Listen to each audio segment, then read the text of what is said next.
think that's beautiful right there. Austin, Texas, baby. Longhorn Nation, we're back.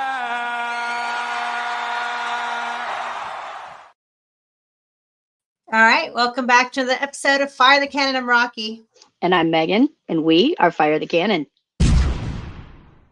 Megan, that cartoon still makes me smile every time I see it. The little cartoons of us. It's pretty cute. Absolutely. Absolutely. All right. How are you doing, Megan? Little harried, little crazy, but it is another Wednesday, and it is hard to feel bad after a win over a rival, over a top 10 rival. How you feeling, Rocky? Top 3, allegedly, rival. We've had lots of good feelings of beating our rivals, right? Texas has not lost to one of our 3 rivals, right? SEC rivals since joining the SEC, 6-0. So it's a nice feeling. Pretty good. It's good. Just the Thanksgiving holidays are great, right? Long week off from school with Nadia, which is great. She's home and now back at school. And it was really nice. And we got to hang out a bit, got to go to the women's basketball and hang out. So it's been fun. Yeah, just catching up with everything. Awesome. I love it. And she's got more offers rolling in like crazy. Well, not so much offers rolling in like crazy, but she has opportunities. So that's always good. Yeah. I posted the first holiday card of the season. It was a school that wants her to, that she was supposed to have an OV, but she ended up having her ankle surgery. So right. we still got to go check it out. Yeah, that's pretty cool. Play some rugby. So we have a big show today, Megan. Absolutely. Like ridiculous amount of stuff to talk about. We're going to go around the 40 acres, right? Talk volleyball, women's basketball, men's basketball, a little bit of soccer and baseball, notes happening around the 40 because, there's more than just football all the time. Today was National Signing Day 1. Texas hauled in a top 10 class, could be end up ranked 6th or 7th when it's all done. We'll see where they end up. But they have players from across the country, and we'll talk about that. Some key recruits that signed today. And did Brandon Harris tease us that maybe it's not over? It's not over, Megan. We'll talk about that. Got to break down this rivalry, this big Texas Aggies rivalry game. We were there. What an atmosphere, Megan. It was so good. We'll talk about it. How the offenses matched up against the defenses, what players really stood out, players of the game, and then our final thoughts about the rivalry. The rankings, we're going to have that debate, Megan. The rankings are out. It's so much confusion on what is their criteria, not the one they listed. Well, look, not just confusion on our part. It sounds like the CFP, like the committee doesn't know what the hell they're doing. Yeah, I mean, there's lots of schools that could be, not just Texas, but a lot of schools that can be arguing, why are you putting us here, right? Championship weekend is this weekend. Texas will not be in Atlanta this weekend, but we'll talk about all the teams that are going to their championship games. And of course, we have a couple of top stories to share, including the coaching carousel, college football, hiring, firings, all the things. Whew, that's a big show tonight. A lot to talk about. And we're going to get it all done in no time. Absolutely. Record time. In record time. And we have lots of fun clips and videos and things to share and talk about. But Megan, let's start with, are you ready to dive in? Yeah, let's do it. All right, let's start with Texas Volleyball. We mentioned them because they're in the NCAA, Megan. Yep, it is great. Look, we're excited about this. Volleyball is on a roll. They've had some really good games going on here recently. Of course, we know ranked number 3 overall, just in general. That's where they ended up. Of course, number 1 seed in their bracket. So a lot of exciting volleyball coming out. Rocky, what do you think about the bracket and how it's broken down?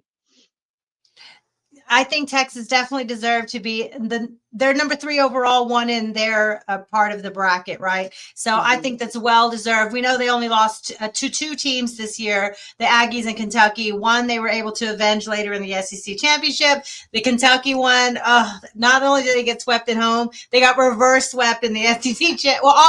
They got reverse swept in the SEC Championship game. But you know that if that doesn't light a fire under you going into the actual tournament, you know we know they just had back-to-back national championships recently. So if anyone knows what it takes to win at the highest level, it is our volleyball team. So it's exciting. Megan, the games are this weekend here in Austin. Yeah. Again, going to be at the Greg, just to be clear, not the Moody, going to be at the Greg. So the first time that Texas plays, now again, their bracket play kicks off earlier than this, but the first time Texas plays will be Friday night, this Friday at 7 p.m. against Florida A&M. And then, of course, second round will be there or second game will be 6:30 p.m. on Saturday versus either number 25 Penn State or USF, whoever wins that game that plays before Texas on Friday. So it'll be exciting. You know, the Greg is always a wild atmosphere, always a lot of fun to watch volleyball there. I've said this time and again, I will continue to say this. It was cool to see Marcus Spears say this. Look, volleyball is one of the most lit atmospheres on campus. It is absolutely crazy. I haven't checked to see if tickets are sold out yet, but if they are not, please get your butts down to the Greg. We're not going to be watching football this week, and we're not going to be watching Texas football this weekend. So get down to the Greg, check it out, see what's going on. Let's get loud. Let's get lit. It'll be a lot of fun. All right. Yeah, we'll be there, Megan. We got our tickets for the weekend. Women. Okay, let's dive into women's basketball. We have to say, first off, today's National Signing Day for football, but there was a signing day recently for all the other sports. And Texas women's basketball finished with the #1 recruiting class in the country. We've heard Vic Schaefer over the last few days talking on different media outlets about what these athletes bring to the program, and he is so excited, so much talent. He feels like he's got players that can contribute right away, you know, when they get to campus. So congratulations and welcome to the newest Longhorns. It's always good. But we got to talk about the current Longhorns, Megan. They are 8-0. And they are now ranked #2 in the country. Fantastic. And this is after their big week last week in Vegas at the Players Era Championship. Even without some of their best players like Crump and Preston and Judd, they had to play shorthanded. And shorthanded, well, they still had 7, 8 healthy players, but they had to play without the full rotation.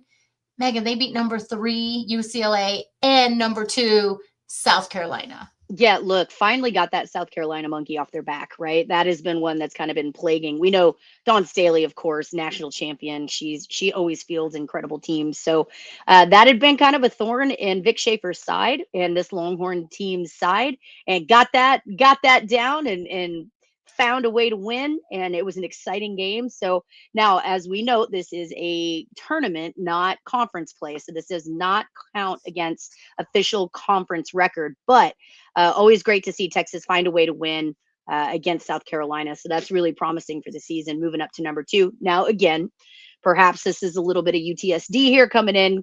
Preseason and early season rankings don't matter. You get hot when it matters towards the end of the season, right? But right now, the Longhorns are on a roll. It is wonderful to watch women's basketball just, you know, kicking ass and taking names. It's a good time. All right. So we got to give a little love to Rory Harmon. She had a Madison Booker, like the entire team had a fantastic performance. Rory Harmon was recognized as the SEC Player of the Week for her performance in this tournament. She was the MVP. Megan, this is really great. We loved when we saw them. We watched the game together with a couple other friends. We watched this game together. And after they were handing out the awards, they gave her this massive big fake, like a big oversized, exaggerated ring, championship ring that said MVP. That was pretty awesome. But the reason she really stood out, especially when it was time to make the votes, was because of this basket, this game-winning basket to take the lead in crucial time against South Carolina. Harmon for the Players Era crown.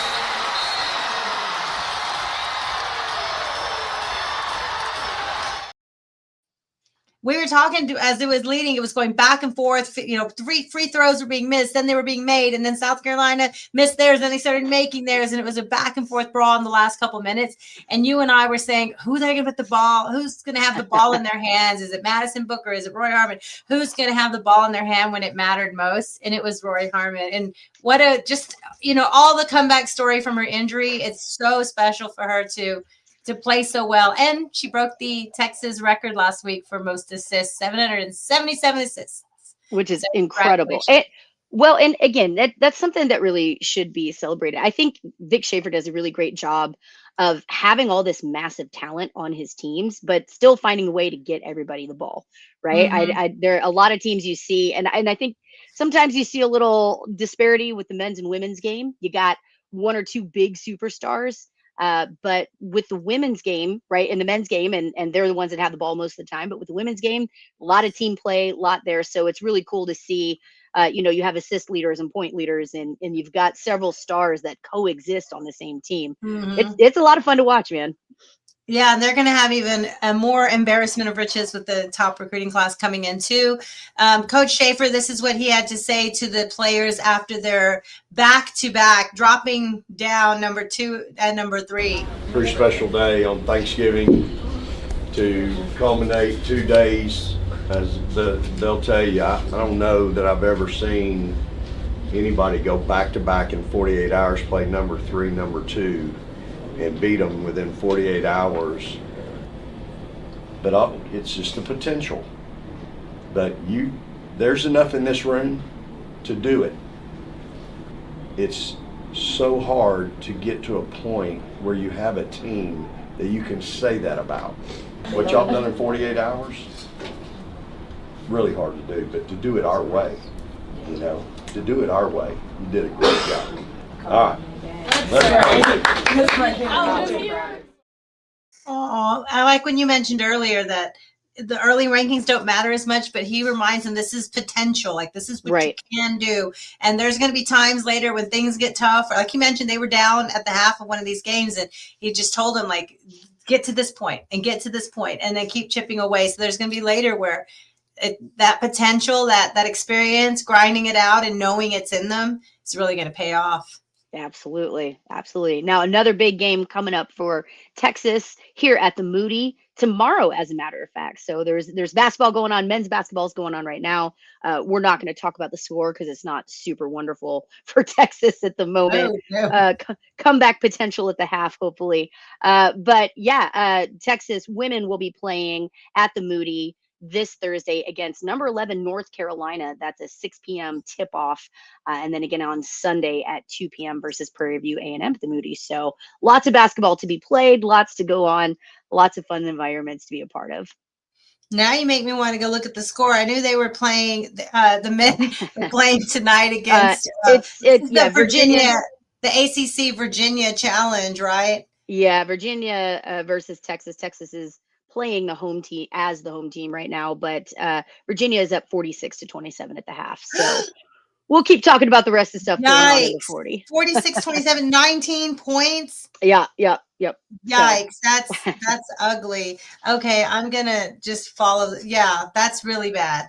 And Texas is at home too. That's the kind of thing, like, you got to give people things to cheer for when you're at home, to make them want to come back. But it's a big primetime game, so hopefully, Texas led the big comeback against the Aggies last year. Different team, different coach. All right.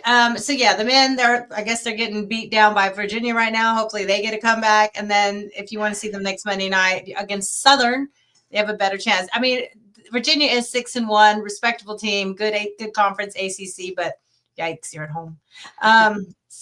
So let's talk real quick, Megan. You and I noticed that Marguerite Bates, the new coach of the women's soccer, has been doing the media rounds.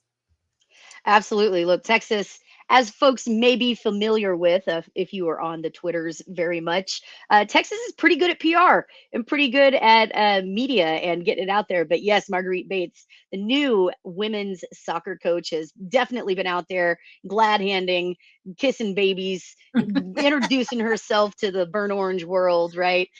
She had her press conference recently, and she was at the Texas A&M game. I mean, it was great, man. We saw her at women's basketball, so she's definitely out and about and getting her face out there. What do you think of it? What do you think of this press Welcome, right? She's a hot up and coming coach and has a fantastic record in just her first few years of coaching. And we know if anyone can spot the hot talent, the coaching talent, it is CDC and Welcome to Texas. Welcome.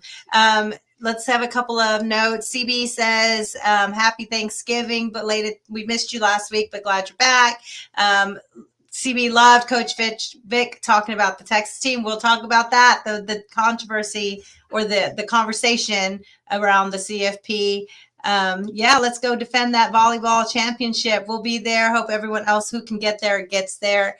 And last, Megan, before we close out around the 40, baseball. I know that's your pride and joy is the baseball. We just wanted to share because they shared. There's a skills camp, a little holiday skills camp over the break. Saturday, session 1, the 13th, session 2, the 14th, and then a junior skill camp again in the winter. So you can go to longhornbaseballcamp.com and register your kiddos. Can you imagine going to a camp and it's the Texas baseball players? Yeah, that'd be pretty cool. But again, look, we talked just briefly earlier on how good Texas is at PR and how good they are at that lobbying. Look, this is part of it, right? You start them young, you get them on the field, you get them excited to play at Dish Falk and to meet the players and to interact with the coaches.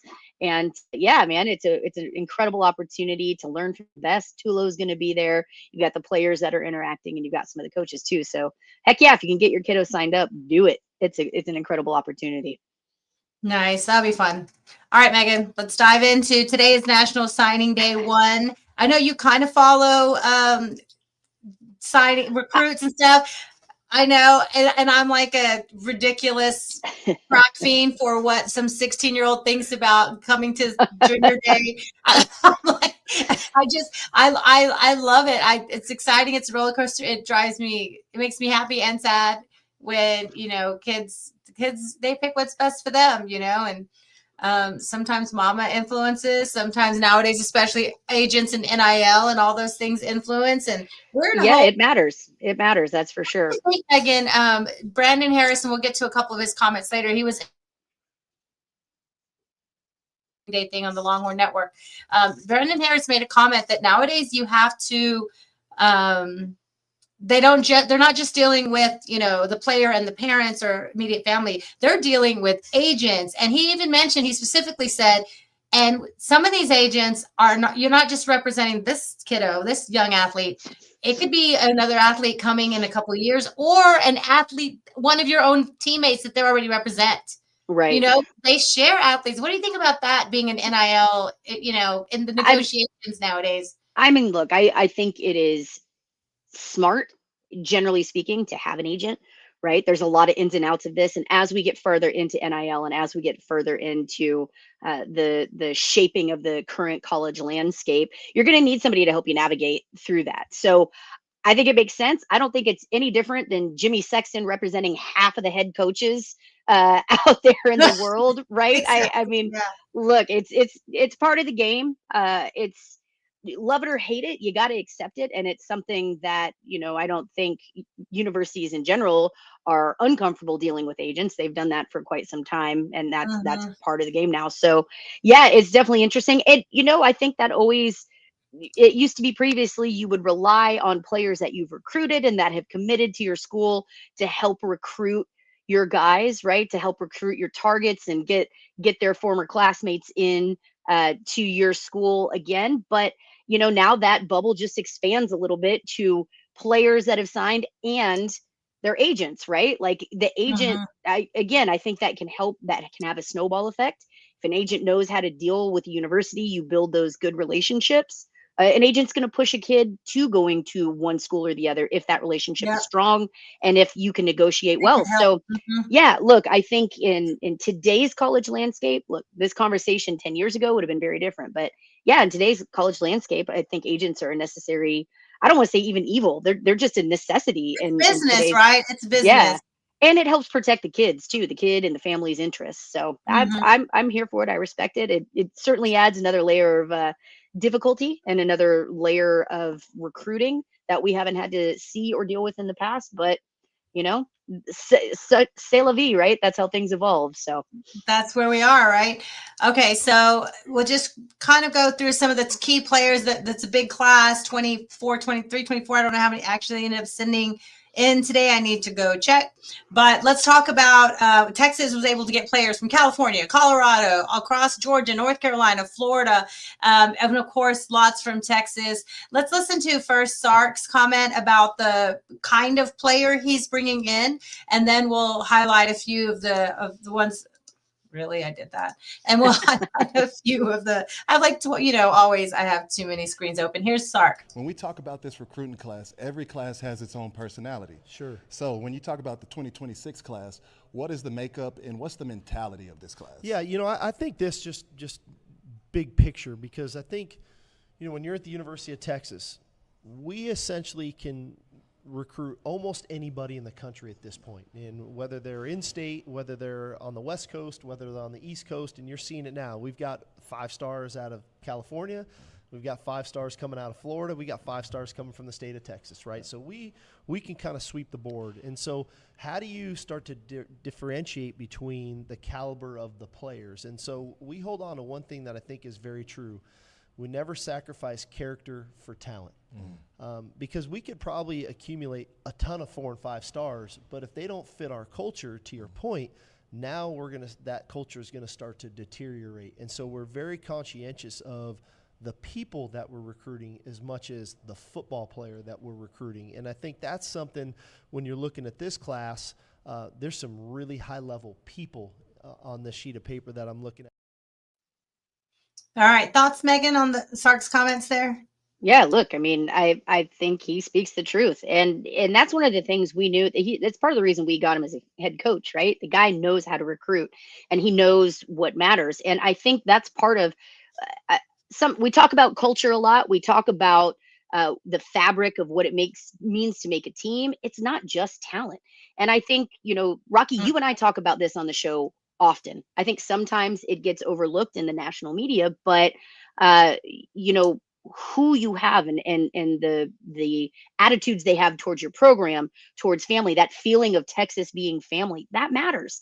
That matters for the makeup of creating teams that are going to stick together, of guys that are going to fight for each other, of guys that get it, that are hyped up and truly live and love the burnt orange and want to be there for Texas. And that's not the right fit for everybody. And I think that's one of the things that I truly appreciate about Sark, that makes him unique and that makes him really special to have at Texas, is that he gets, it's not just X's and O's. It's not just the talent. It's not just the statistics. It's about who you are as a person, how you can contribute to this team outside of football. How do you fit in as part of the family? And he's talked about this often as well, about part of his job is growing and building young men, right? Again, not just on the field. So that's got to be a two-way street, right? You have to trust each other. You have to personalities have to click. You've got to have a team mentality. So I love hearing stuff like this, and I think that's something that has shown through. And I think it's a big part of Texas's recent success under Coach Sark. All right. Love it. Let's dive into highlight just a few of the players, key players. One of them, of course, you got to start with not only the 5-star quarterback, got to start there, the Mater Lakes Academy, Fort Lauderdale quarterback, but he was the first one to get his signed, letter in this morning. So that's pretty cool when your quarterback is so ready to go. What a leader to be the first one to get his signing in. We have of course we're talking. Hold on, Rocky. Yeah, of course we're talking about Diabell. Didn't mention his name, but did I not say Diabell? Sorry, I'm reading it. Thank you. Yes, Diabell. And one of the things son of the NBA player Raja Bell, fantastic athlete, quarterback, played basketball and football for years. Stuck with football. So happy. He had that injury late in his playoffs last year, and he's back healthy. Had a great senior season. Diabell. Thank you. Yeah, we have to talk about a flip. Jamarian Carlton flipped from Baylor to Texas. If you want to see a team that's a program and a fan base that is like bloody and dead on the ground, look at Baylor after they lost almost all of their recruiting class. That's a tough one. Too bad, so sad. Don't care about Baylor. Some fantastic, like Sark mentioned in his clip, 5 stars from coast to coast. They grabbed 5-star linebacker Tyler Atkinson out of Georgia, Grayson High School. We know a big program there with lots of talent, including some offensive linemen that Texas pulled out last year. One of the biggest ones, I think, Megan, running back Derek Cooper, Chaminade Madonna Prep in Florida. The really cool thing about Derek Cooper is he was committed to Georgia, and then he was like, where is he going? And then all season long, people are like, he's not sticking with Texas. He'll flip again. Nope. Loyal to Texas when he made that commitment. Honored last night, or the night before, the night before, as one of the as the premier player in all of the Miami area. Like, we're so much talent, the Nat Moore Award. Very exciting. People are really hype on how Sark can use him in that pass catching, scheme that he likes a lot. Pretty cool. Runs a 10-6. So welcome, Derek Cooper. Did you see his burnt orange suit? Oh, I should have grabbed the picture. He wore this badass burnt orange suit to get his award last night. Pretty cool. Yeah, look, he's one that I'm really excited about. I think we know that. Look, I think he's a guy to keep an eye on. I think he's going to be one of the better talents that we bring in here. And look, that running back room, there's definitely space there. There's definitely some excitement. We know Sark has been able to develop quite a few running backs. So I think he's a guy that can come in early and have an impact early. So keep an eye out for Derek Cooper. And also, as we go through this list, I just want to point out how impressive it is that Texas is going into recruiting hotbeds and stealing players out from under in Georgia, out from under Kirby Smart, going into Florida, going into California, and getting these top prospects out of these, again, football recruiting hotbeds. It's impressive to watch what Texas is doing and maintaining in recruiting this year. Yeah, love it. But they did stay back in the backyard for a couple of players, including the other running back in this class, Jet Walker, Georgetown High School. Pretty cool. They ended up with 2 from Georgetown. They look at him to be a really good big contribution in short yardage. He can run with the ball, but short yardage will really help. 6'1.5", 200 pounds. 210 pounds. All right. So I wanted to talk about was Torrey Davis, safety Torrey Davis, out of Boulder, Colorado Buffs territory. Flipped in from UCLA. We know UCLA, their coaching staff is all over the place. Their coach was fired, but this is a player that a lot of people are saying plays all 3 phases of the game. Has over 30 touchdowns as in his high school career. Plays offense, defense, special teams. This is really exciting. He's listed here as a safety, so we'll see where he ends up with Texas. But be exciting to see him contribute early on special teams, or see what happens with Torrey Davis. I'm just trying to find a few. Of course, John Turntine, North Crowley, Fort Worth. Got to give love to the 5-star offensive linemen. We need lots of those. The player, this was interesting. So if anyone gets a chance, go to the Longhorn Network and watch the signing day special. It's like an hour and a half. And a lot of it is the coaches, every coach on the staff, like volleyball, basketball, everyone's in there. But they also talk a minute with Brandon Harris towards the end of the time. And he gives some really good nuggets about, they asked him, who's the diamond in the rough, or who's the most athletic, or would you buy stock in? He listed the next player, athlete Jermaine Batman Bishop Jr. From Willis, Texas. He was kind of an under the radar player, but man, he's blown up. His highlights from just his last game have gone viral because he was a madman all over the field. He's coming in. He's listed as an athlete.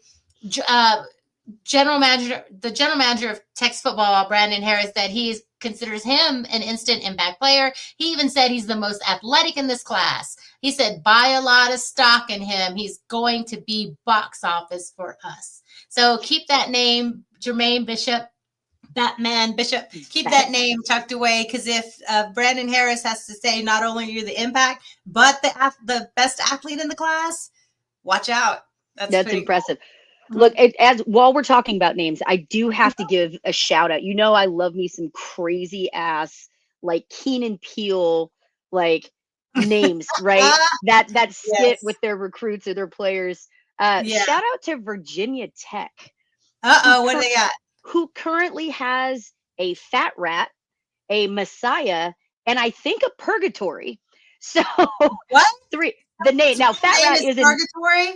yes, there's Purgatory, Messiah. Those are the names. And then Fat Rat is a nickname, but that's what he wants to go by for his name. So I'm loving the Virginia Tech recruit names. I just wanted to throw Okay. that out there. I That's love some fun names. crazy. Yeah, Me too. Again, we are truly living in a Keenan Peele skit with, I love with it. everything.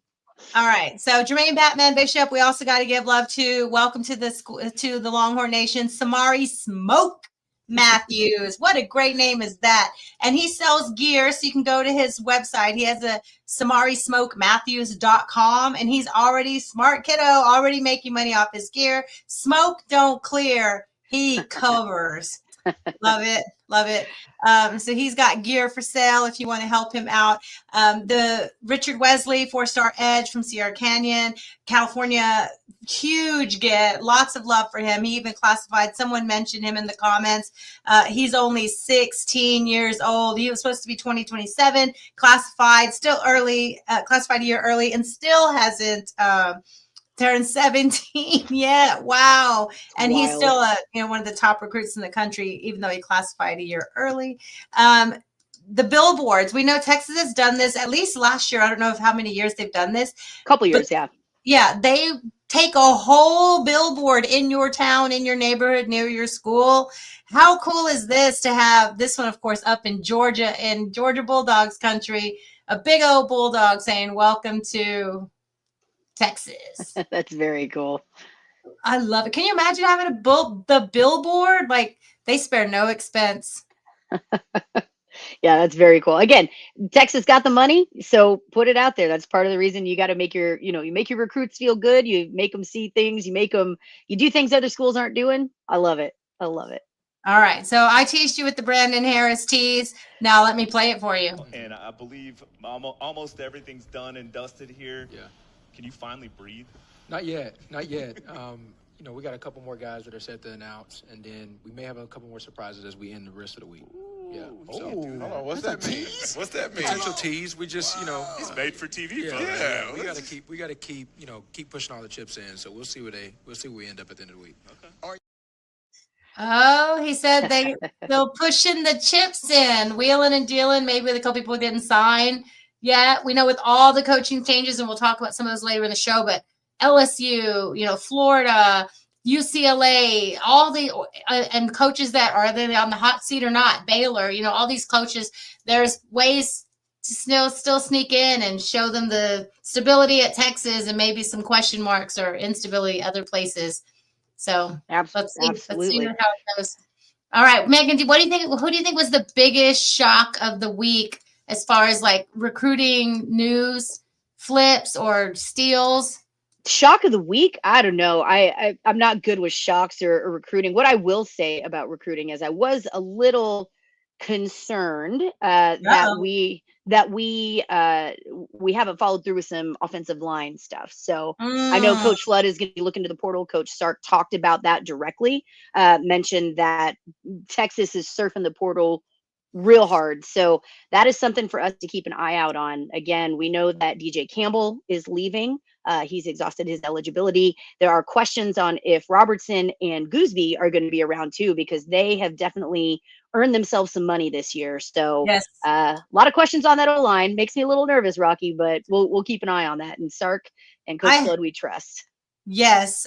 We'll cheer for Gooseby either way, right? All of them a cheer either way. Go make that money or come help us win a natty. Either way, it's greatness. Georgia losing their quarterback the day before signing day to Vanderbilt has to be on my shock of the national signing day craziness. Of course, Texas had some flips too, and they had a flip or two away. That happens in this time, right? That happens. So you just wish them the best and go where they feel they want to be the most, and that's fine. This was a shock. This is the Pavia effect, right? In addition to like people being arrested all over the place, this is the Pavia effect. Flipping the Georgia quarterback, 5-star quarterback, the day before signing day. Yeah, Woo! that one's got to hurt. That one's got to hurt. That one's got to hurt. All right, Megan, let's get into it. It is time. Let's talk some Texas rivalry. Texas Longhorns took on the Aggies. That's what everybody wants to talk about. So let's talk about this big rivalry. Is it a rivalry, Megan, if one team has almost all the wins? Look, this is where the little brother moniker comes in. And I know the Aggies hate it, and I know they do everything they can to fight against it. But when it is a rivalry. Look, we are in-state rivals. Texas versus Texas A&M, flagship versus the Ag School, right? Like, look, it's definitely this is a thing where you call it a rivalry, but this is where the little brother deal comes in. It is hard to claim state dominance. It's hard to claim that you're anything but when it is this lopsided at 78, 37, and 5. That's a big that's a big difference. We'll talk about what this game meant to the Aggies, what it meant to them before the victory when they just knew they were going to come in and roll, and then what it meant after when they acted like it didn't matter. So 27-17 was the final of this game. Another 10-point victory for a rival. Go ahead, Megan. And I'd like to point out, I called a 10-point win for Texas. I just got the numbers wrong. I was off by 10. I called, I think it was 37-27. So I got the 10 points, but it was a gap between. So, hey, we'll take it. We'll take it. We'll take it. All right. So let's dive into going into this game. What was on the line for Aggies? Texas, if they had even a 0.00% chance of making the playoffs, they had to win this game to even be in the conversation anymore. Aggies, but they went in with a lot on the line, Megan. Yeah, absolutely. Look, A&M playing once again with their SEC championship hopes on the line. Again, rankings and good spots in the college football playoffs. We knew the Aggies were going to be in no matter what. It would take a crazy act of Congress to keep them out, given where they were ranked, no matter what happened in this game. But where they ended up ranked definitely did matter. And of course, pride is on the line, right? We must have heard so much yapping, man. I cannot tell you the number of people that I muted. Not just, look, talk about your team. Do a little John. I'm good with that as my light falls off. Do a little John. Do all that stuff. Be excited. But man, keep some reality in there, right? Like some of these guys were just going crazy on things and making it real personal. So unfortunately for them, it didn't work out. Rocky, what were you seeing? You know, again, undefeated season on the line for the Aggies. Fantastic getting to 11-1. Yes, they didn't have, and we can talk circles about how they only played the bottom half of the SEC, but they did what they were supposed to do. They handled who they were supposed to handle. They went into LSU, dominated. They survived that ugly game at at home against South Carolina, but they survived. Good teams survived. Texas went on the road and survived teams too. That happens. You know, people talk about the ugly win against Mississippi State or Kentucky. You know what? It was a win, right? And a lot of teams don't come out of those stadiums with wins, but they did what they had to do to go undefeated. They went into Notre Dame before Notre Dame got rolling, got them at the right time, came out with a win. And that's what you got to do, right? Is all you can do is play who's on your schedule. They were 11-1. Is that the most competitive 11-1 that other teams have had? No, but did they do it? Yeah. Were they undefeated and number 3 in the country? Yeah. Were they sending out Heisman, marketing and media around the country like they should do for their 11-1 quarterback? Yeah, they did. And again, on the line, just like last year, on the line was their first appearance to an SEC championship game. Texas went to the SEC championship game their first year in the SEC. And if we could kick a field goal, would have won it the first year. But this is SEC. There would have been their first appearance. Last year, Texas went into Kyle Field, booted them out of their opportunity to play in that game. Again, this year, because Alabama and Georgia and even Ole Miss would have been ahead of them in the rankings with a loss. They were out with a loss here, and that was on the line too. So there was a lot on the line, and we heard about it all week, how they were going to come into Texas, stomp us. Our stadium was going to be empty by the third quarter, and they were going to celebrate on our field that they're undefeated with a Heisman candidate and going to the SEC championship game. And then when none of that happened, they flipped the script so bad that, oh, they didn't want to win. They didn't need to win. It doesn't matter because they're still, at least this is what I heard all week. Well, at least our fans went to the school. Who cares? Who That's cares? such a dumb argument. Look, It's so I will say dumb. this. I don't care about what the Aggies are doing right now. Look, they're in. Congratulations. You're in the Congratulations. football playoff. Texas is definitely going to have to politic. Now, something that I said, and I think you've said a few times too, and I wanted to talk about a little bit before this game going in. I said, overall, I think A&M was a better team than Texas at that point. I thought they would win this game. Yeah, they had proven a lot, but let's talk about it, Rocky. Were we wrong? Is A&M still a better team? Was this just a crazy night with an incredible atmosphere? Shout out to the Texas fans, by the way, because DKR was rocking. It never stopped. There was never a pause in the action. And again, huge shout out to the Texas game day crew. CDC, of course, making an incredible, like that drone show was awesome. But it was rocking. The students were hyped.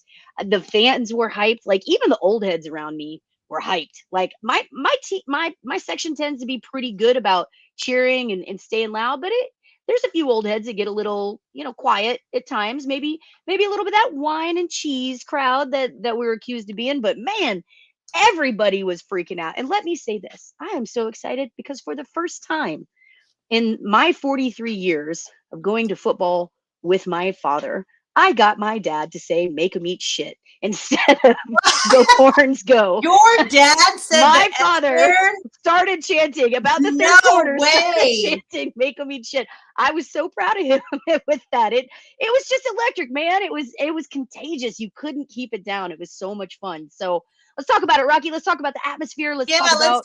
I'm shocked your dad said the S word. I know. It's crazy. I loved it. I say the S word because that's probably how your dad would say it, the S word. No, my dad swears, but not like that. Not in that context. And he was just, we were all feeling it that night. So I made some joke the other day, and then I realized, like, oh, your dad looked at me like, and turned around and like, swears all the time. Oh, my dad swears. No. You're fine. All right. You're fine. So, of course, one of the big things leading up, with the little backstory jokes was this Elko saying, talking about what they had going into this game, that they were the flagship. He kind of made that comment that they were the flagship. Texas trolled them so hard. Watch this. We're the flagship program in this state.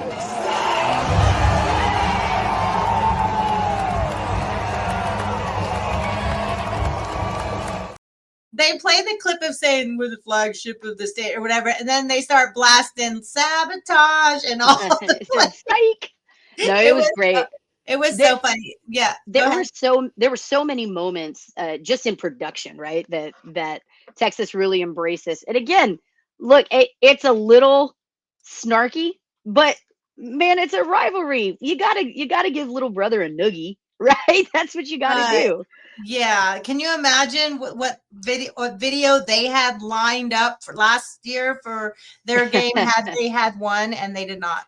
Okay. So the atmosphere, here's Taft talking about the atmosphere. And then I have a little clip of the student section getting hype. Here's what Taft had to say about his last game at home. To know that I can't run out there ever again is a bittersweet feeling. I think I gave DKR everything that I had, but it was so loud today. The atmosphere was crazy. Definitely the loudest I've seen it. I think night game definitely helped. A&M being here definitely helped. But through all, Texas fans always show up, and that was so cool to see that tonight.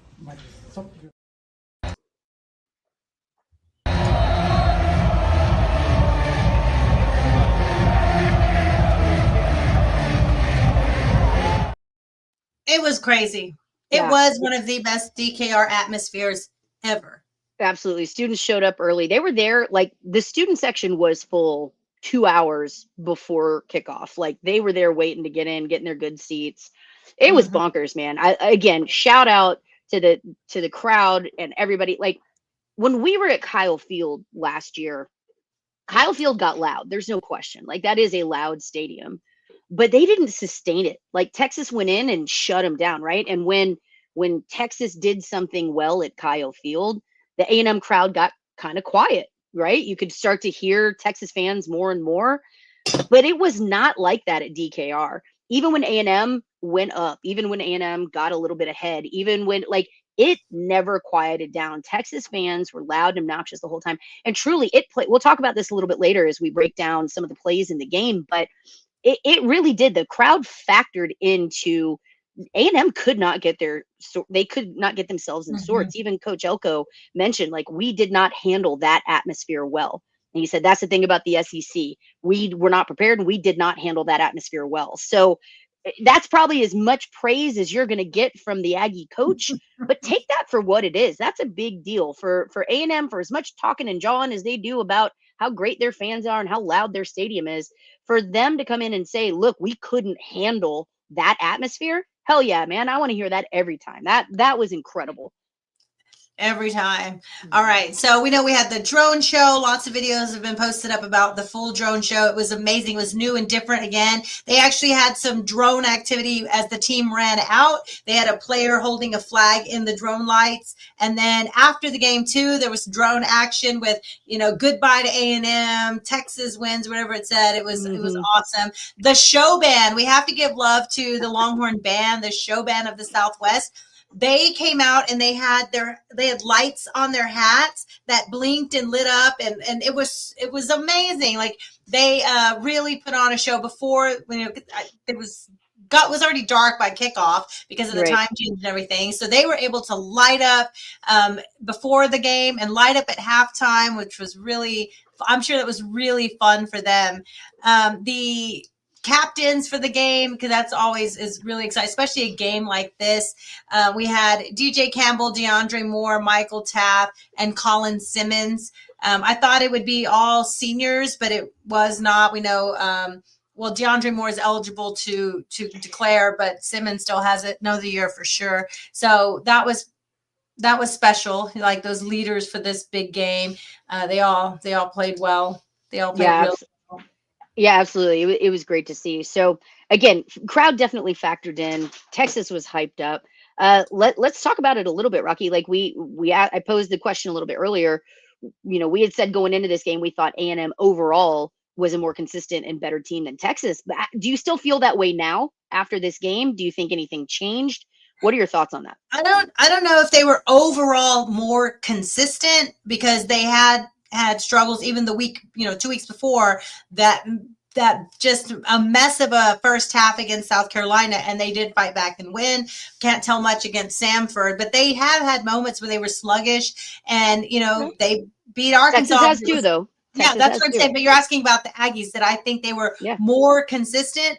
They were overall, yes, absolutely more consistent. If you win more games, you're absolutely more consistent. But there were holes that could be exploited in their style of play and taking advantage of those lapses. We were concerned going in about that they could get going on offense and drop 400 or 500 yards on you in a blink, because they can do that. They had the explosive playmakers, and they had the speed, and they had we thought was going to be a pretty respectable pass rush, or accumulate some sacks against Arch, which would keep us behind the chain. So there were those concerns for sure. Of course, no team plays a perfect season, but they had been overall more consistent than Texas. Do you think right now A&M is a better team than Texas is right now on this date? No. Yeah, I'd agree with that. Like, this game definitely, we had talked about A&M being a little suspect with their schedule. You're absolutely right. You hit the nail on the head. Look, at the end of the day, they're an 11-1 team. They're a lock for the college football playoff. But there is a lot of questions, right? And I think Texas did a really good job of exposing those questions. We'll talk about this a little bit later in a segment where we're talking about who deserves to be in the college football playoffs. We'll compare Texas' resume to some other teams, including A&M. But I think Texas, for the most part, did a really good job of exposing some weaknesses that hadn't necessarily been on display for A&M. Right. So I think that was a good thing for Texas. I think it showed what Texas can be. And I think it showed the difference. Look, Texas has been a wildly inconsistent team this year. That there's just no way around that. But since that Florida loss, Texas has consistently showed improvement. Now, Georgia was a setback, no question. That was not a good game for Texas. For 3 quarters, it was pretty dang good.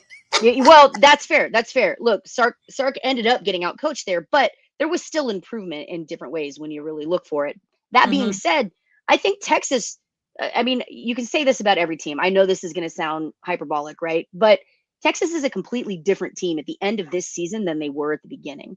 And again, we'll jump into this a little bit more when we talk college football playoffs, but I think that Texas is suffering still from people, what they had of their expectations of Texas because of that preseason #1 ranking, compared to actually looking at who the team Texas is right now, right? Like, I think there's still some punishment going on there. And I think Texas did everything they could in this game against A&M to show that they are a different team than how they played at the beginning of the season, to show that they are a more complete team, to show that when they are firing on all cylinders, this team is hard to beat.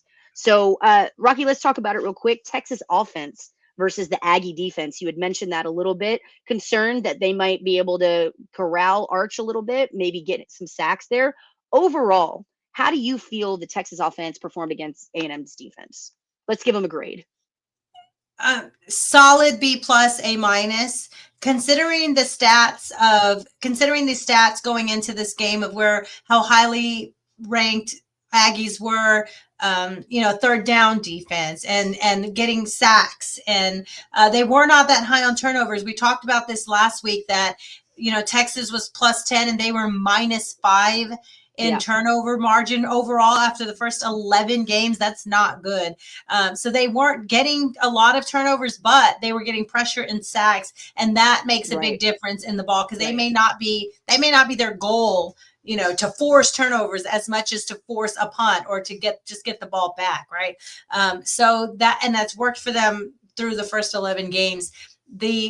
I was really, really impressed with how well the offensive line just imposed their will against a defensive front that was supposed to be one of the best in the country. You wanted to share a Campbell clip, and I wanted to share a Gooseby clip. Here's your DJ Campbell clip.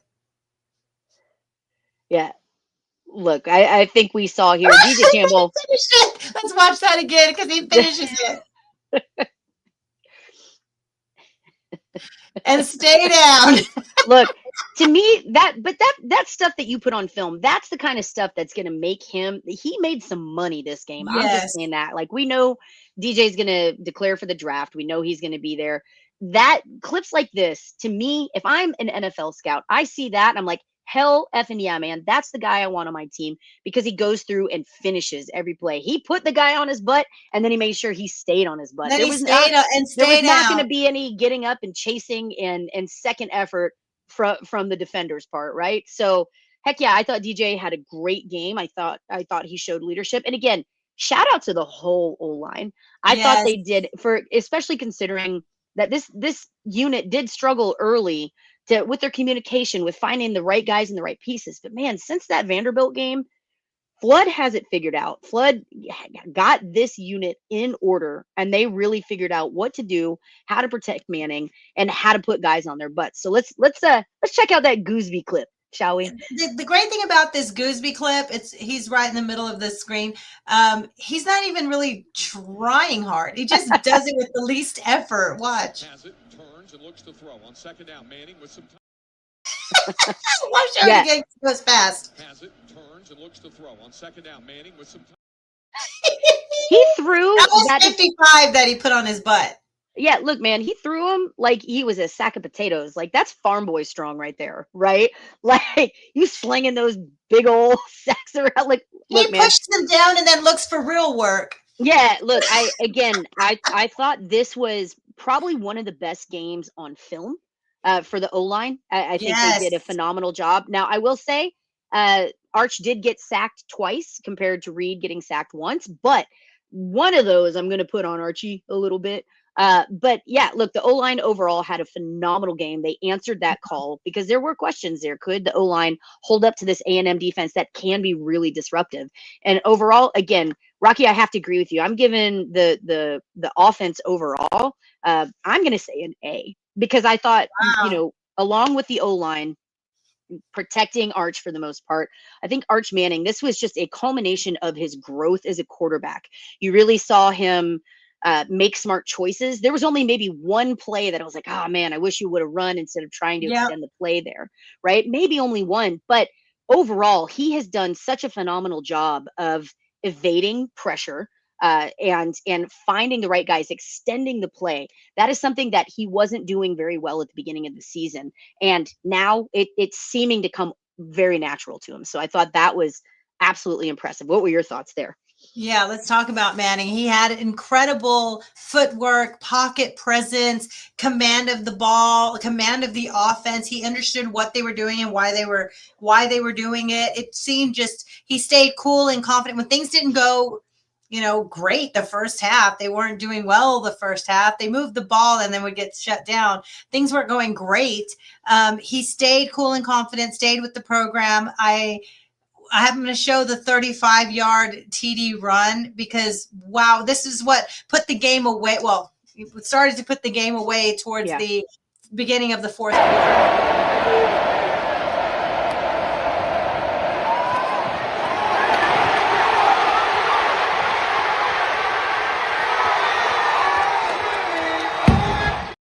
That's the video I took of that. That's awesome. That's a great video. I try to film every now and then. Every now and then I get lucky and something actually happens. Hey man, you've got great seats. He holds the ball tight as he's getting close to the goal line because he feels that presence of being chased by those DBs. But he outran all of them.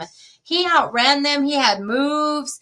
He has confidence. He gets up pumped, and the team really feeds off his energy. So you wanted to compare like his performance with Heisman helpful Marcel Reed coming in.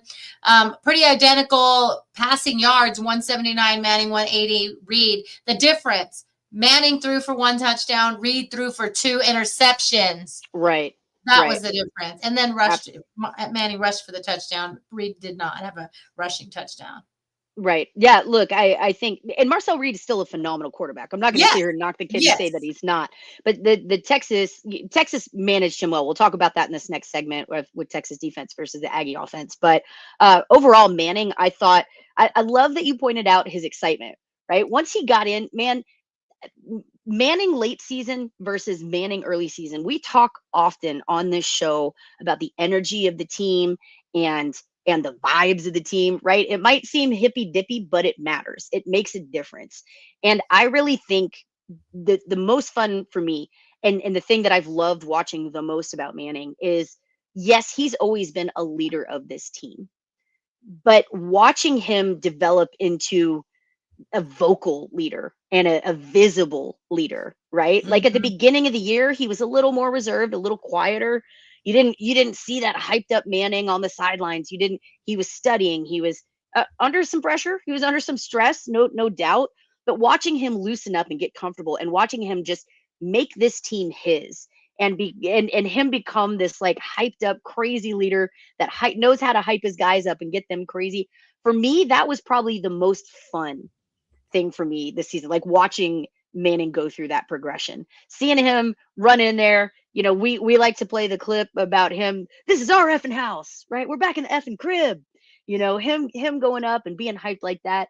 His guys feed off of that. And I think that is something that you're going to see from Texas. I will die on this hill. The more hyped up Manning is and controlled, I'm not just saying be crazy, but the more energy, like he injects energy into this team. And I think this Texas team will absolutely thrive or fall based on the energy that he's pumping into them. So I loved seeing that. It just reminds me at the beginning of the season when he said Yeah, I'm this. excited. I mean, this is what I've been waiting for. Spent 2 years not playing, so might as well go have some fun, right? Miles will go have some fun. It looks like he's having some fun, and the Absolutely. players around him are having fun, and they're really connecting as a unit. Definitely the best we've seen the offensive line slash Manning combo of the season. But when you have the offensive line working so well, and we always know what helps a young quarterback the best is a run game. The Texas run game has been a roller coaster ride. But if there's ever anyone who slays rivals with the biggest stats in these games, it is Quintravion Wisner. I have here his name. The rival slayer, 155 yards rushing, 8.2 yards per carry. combine that with the OU and A&M game, he has 553 yards in those in these 4 games of the OU and A&M game the last 2 years. He is a beast in these games, Quintravion Wisner. Absolutely. And again, I think this is one the whole team was feeling it. They all understood the vibes. They all understood the assignment. And Wisner, again, Rocky, that was another big question we had for Texas in this game. Could Texas establish a run? Could they establish the run? And look, it got a little shaky at times, but once again, Quintravion Wisner put the team on his shoulders and said, not in my house, man, not in my house. So 153 yards, look, 155 yards rushing, including some explosive plays there. I thought those were backbreakers for A&M. I thought that once he broke free, I think that really, you could just see the air get sucked out of the lungs of the Aggies. It was backbreaking for them. So having that balance of the energy from everybody, from Arch Manning, from the O-line protecting and creating those big assholes. Again, credit the O-line for creating these massive seams for Wisner to find and dance through, and also protecting Arch, giving him the time to make those decisions. That combination is dang hard to stop. So Yeah. I thought overall, this was probably the best performance that we've seen from the Texas offense all season. I don't know if I would say it's the best overall. I thought Vanderbilt was better for longer, but Vanderbilt's defense is respectable, but not as ranked as high as Aggies. So I guess it depends. But yeah, it's definitely up there as far. I think this was the best complete team performance since maybe OU. And okay. I appreciate that the team really respects the rivalries this way and really plays up to the value and the hatred of a rivalry, right? It would soon enough, hopefully, we will start to see them piece together that consistency more than rising to a rivalry and then agreed getting shell shocked at Florida, right? Like those two things got to come closer together. Yeah, look, again, I think Texas plays Florida tomorrow. Texas wipes the floor with them. There's no question. That was a bad showing. Yeah. They don't have a coach anymore. They didn't really have a coach then either. Texas defense against the Aggie offense. The Aggie offense, just to note, they were 34 for 157 rushing, 2 touchdowns, a long of 20, so an average of 4.67 yards a carry. Passing 20 for 180, 0 TDs, average 9 yards a carry. We were expecting the Concepcion Craver light 'em up show in the passing, and we were expecting a heavy run game, which they have put on everyone else, and run out the clock with just running the ball. They did not get to do that against Texas, Megan. Yeah, again, I think this was a great performance by Texas. They held A&M to well under their season average here. And you're right, Rocky. I felt like this was a thing. Craver and Concepcion, 2 of the best players in the game right now, and you just didn't hear their name that much. It wasn't. They weren't getting the production that A&M typically gets out of them. So I thought that was a great job by the Texas defense. Again, in a secondary that has had some holes in it, has been beat from time to time. They did a great job covering. Nothing was getting by, and there was a lot of opportunity there for Texas to show up, and they took every opportunity to do it. So I thought it was a great showing. Who did you think was a standout? Like, as far as positions for defense, what position would you give the best grade on the Texas defense for this game? This is one of those games where I really feel they always say, the front is tied to the middle, tied to the back, right? Sure. And if there's an interception, it could have been, a coverage, interception, or the pressure or coverage sack or whatever. Like they're always tied together. But if ever there was a game where I felt that the defense was so tied together that the DBs were really taking advantage of what the pressure the front was giving Marcel, or the linebackers being able to come stuff the run, but also help in the backfield with, I really felt this was one where it had to be a unit. Like the defense was absolutely a unit for me in this game. And that's just the way it felt. And that was like perfection defense. There were a lot of young players in this game that really had to step up. We know Anthony Hill is still injured. Ty Anthony Smith out the first half because of that whatever targeting, right? Yeah. Evan Veith noted that there's all these underclassmen players that got significant double-digit snaps in this game, and they were all impactful. Kobe Black with his first interception in this game.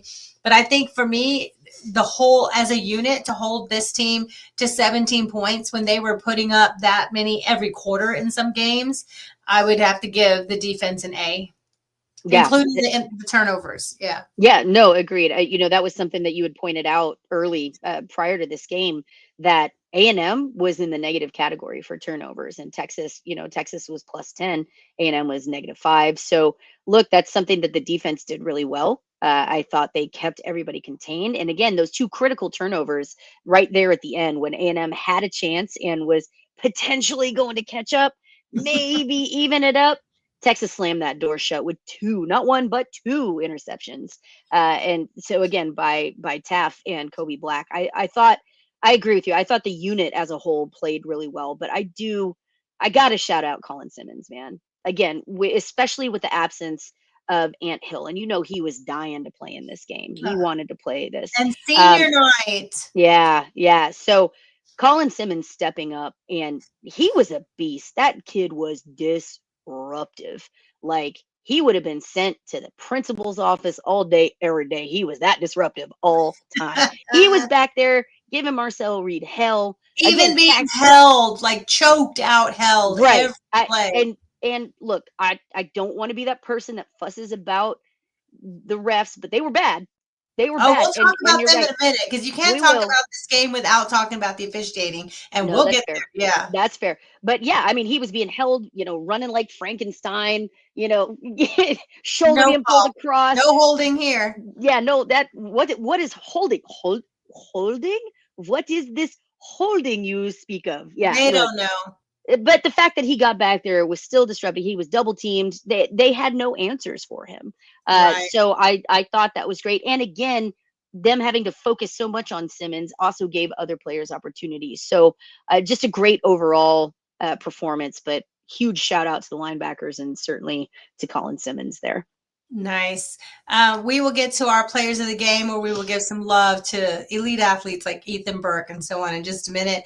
But just kind of wrap up, I know a big story coming out of the last few games. Michael Taft was missing, and then with the thumb injury, he was missing at Mississippi State. They walked him out as the captain for the overtime, coin flip and all that. But when he got back, he struggled. He was not ready to go physically, and then it looked a little bit even mentally, like the confusion, and then also they were just still missing players all the time. And last week against Arkansas, players were dropping left and right in the defensive backfield, so the Taft had to really get everything organized and together for this game, especially missing your general midfield with Anthony Hill being out this game too. You're missing the green dot, right? That was a big deal. What a game for Michael Taft. I know I'm a big Taft lover. I defend him all the time, and these Aggies were brutal with their attacks of Michael Taft. And for him to get this play, Megan, let me play it for you. For him to get this play. Legendary dad stayed in to help block. Reed intercepted. Michael Taft at the 3-yard line. That Mario Craver there that is laying on the ground defeated when Michael Taft makes that INT. He's also the very next throw where Kobe Black gets his INT. It was supposed to go to Mario Craver again. Well, yeah, of course they're gonna target their best receiver, right? But Texas was ready, and again, credit, like A&M was driving. A&M was driving there, and they were making some moves, and Texas defense got pushed back just a little bit, but that was scary. They were about to bring it within a field goal right there. Exactly. The goal line. 3:41 left, and Taft jumps in, makes that interception. Again, that closes the door, right? And then that second interception that by Kobe Black, that slammed it shut and locked it. So Yeah, again, great performance by the Texas defense, just truly impressive. And agreed, I think that was a massive impact play because again, that set the tone. Any glimmer of hope that A&M had, Texas did a good job of wiping that up and cleaning it away. So incredible play there. Again, shout out to the defense. So all right, Rocky. Well, we got to talk about it. You mentioned it. Let's talk some players of the game. Let's talk keys to the win. And of course, we're going to have to talk a little bit about special teams and penalties. So impact plays, special teams, penalties. Let's talk about it. Let's get it out of the way. Me and my penalties. Woo. Yeah, you and your penalties. It wasn't too bad. There were some that stalled a couple drives, but nothing they couldn't overcome.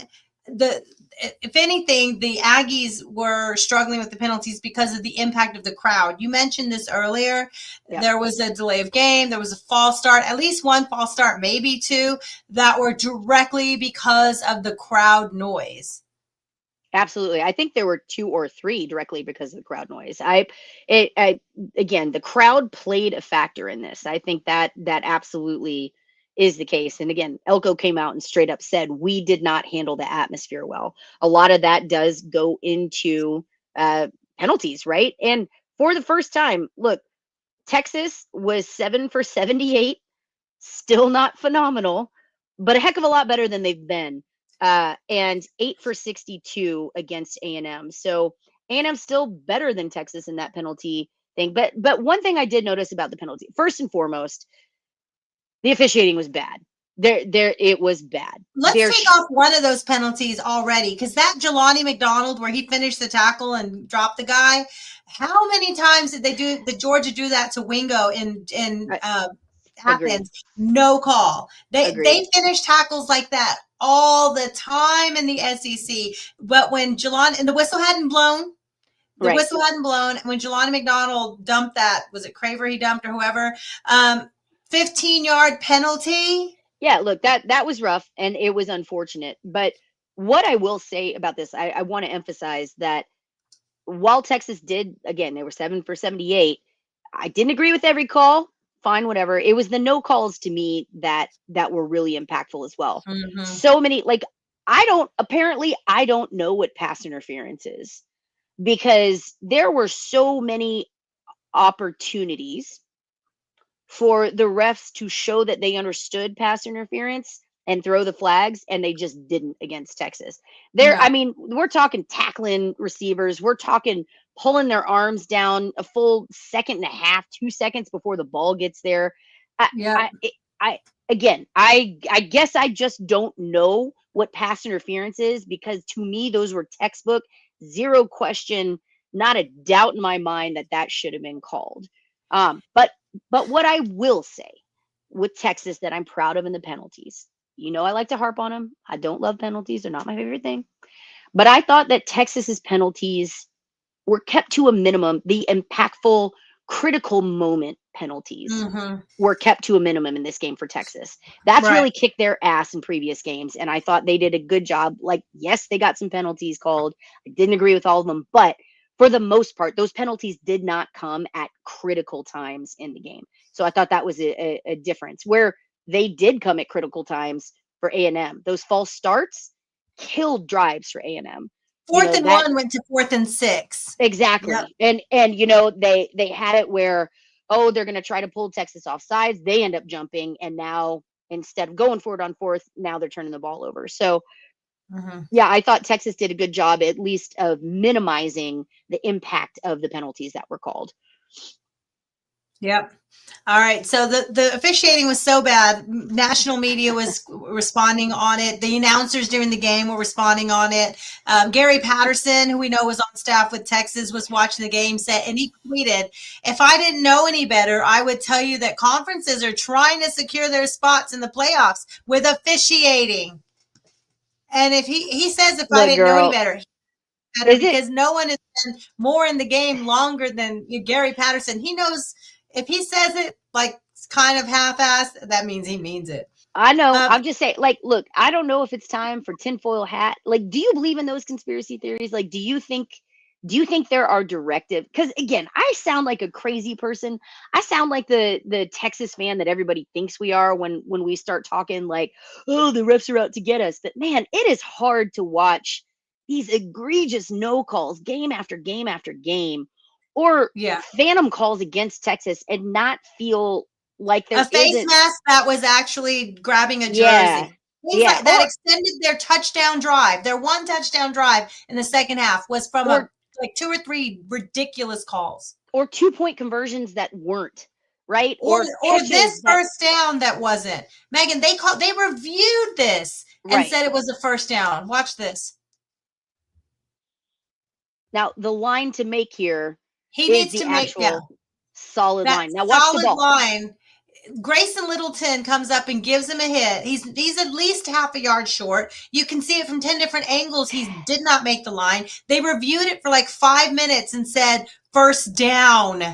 It is hard for me to watch play after play after play like that and not think there isn't something going on. Sorry for the double negative there, but it really feels, it is hard to watch that happen. Again, once or twice, that's a fluke, whatever. But when it happens consistently, every game, every season, you got to stop and wonder, like, okay, what the heck is going on here?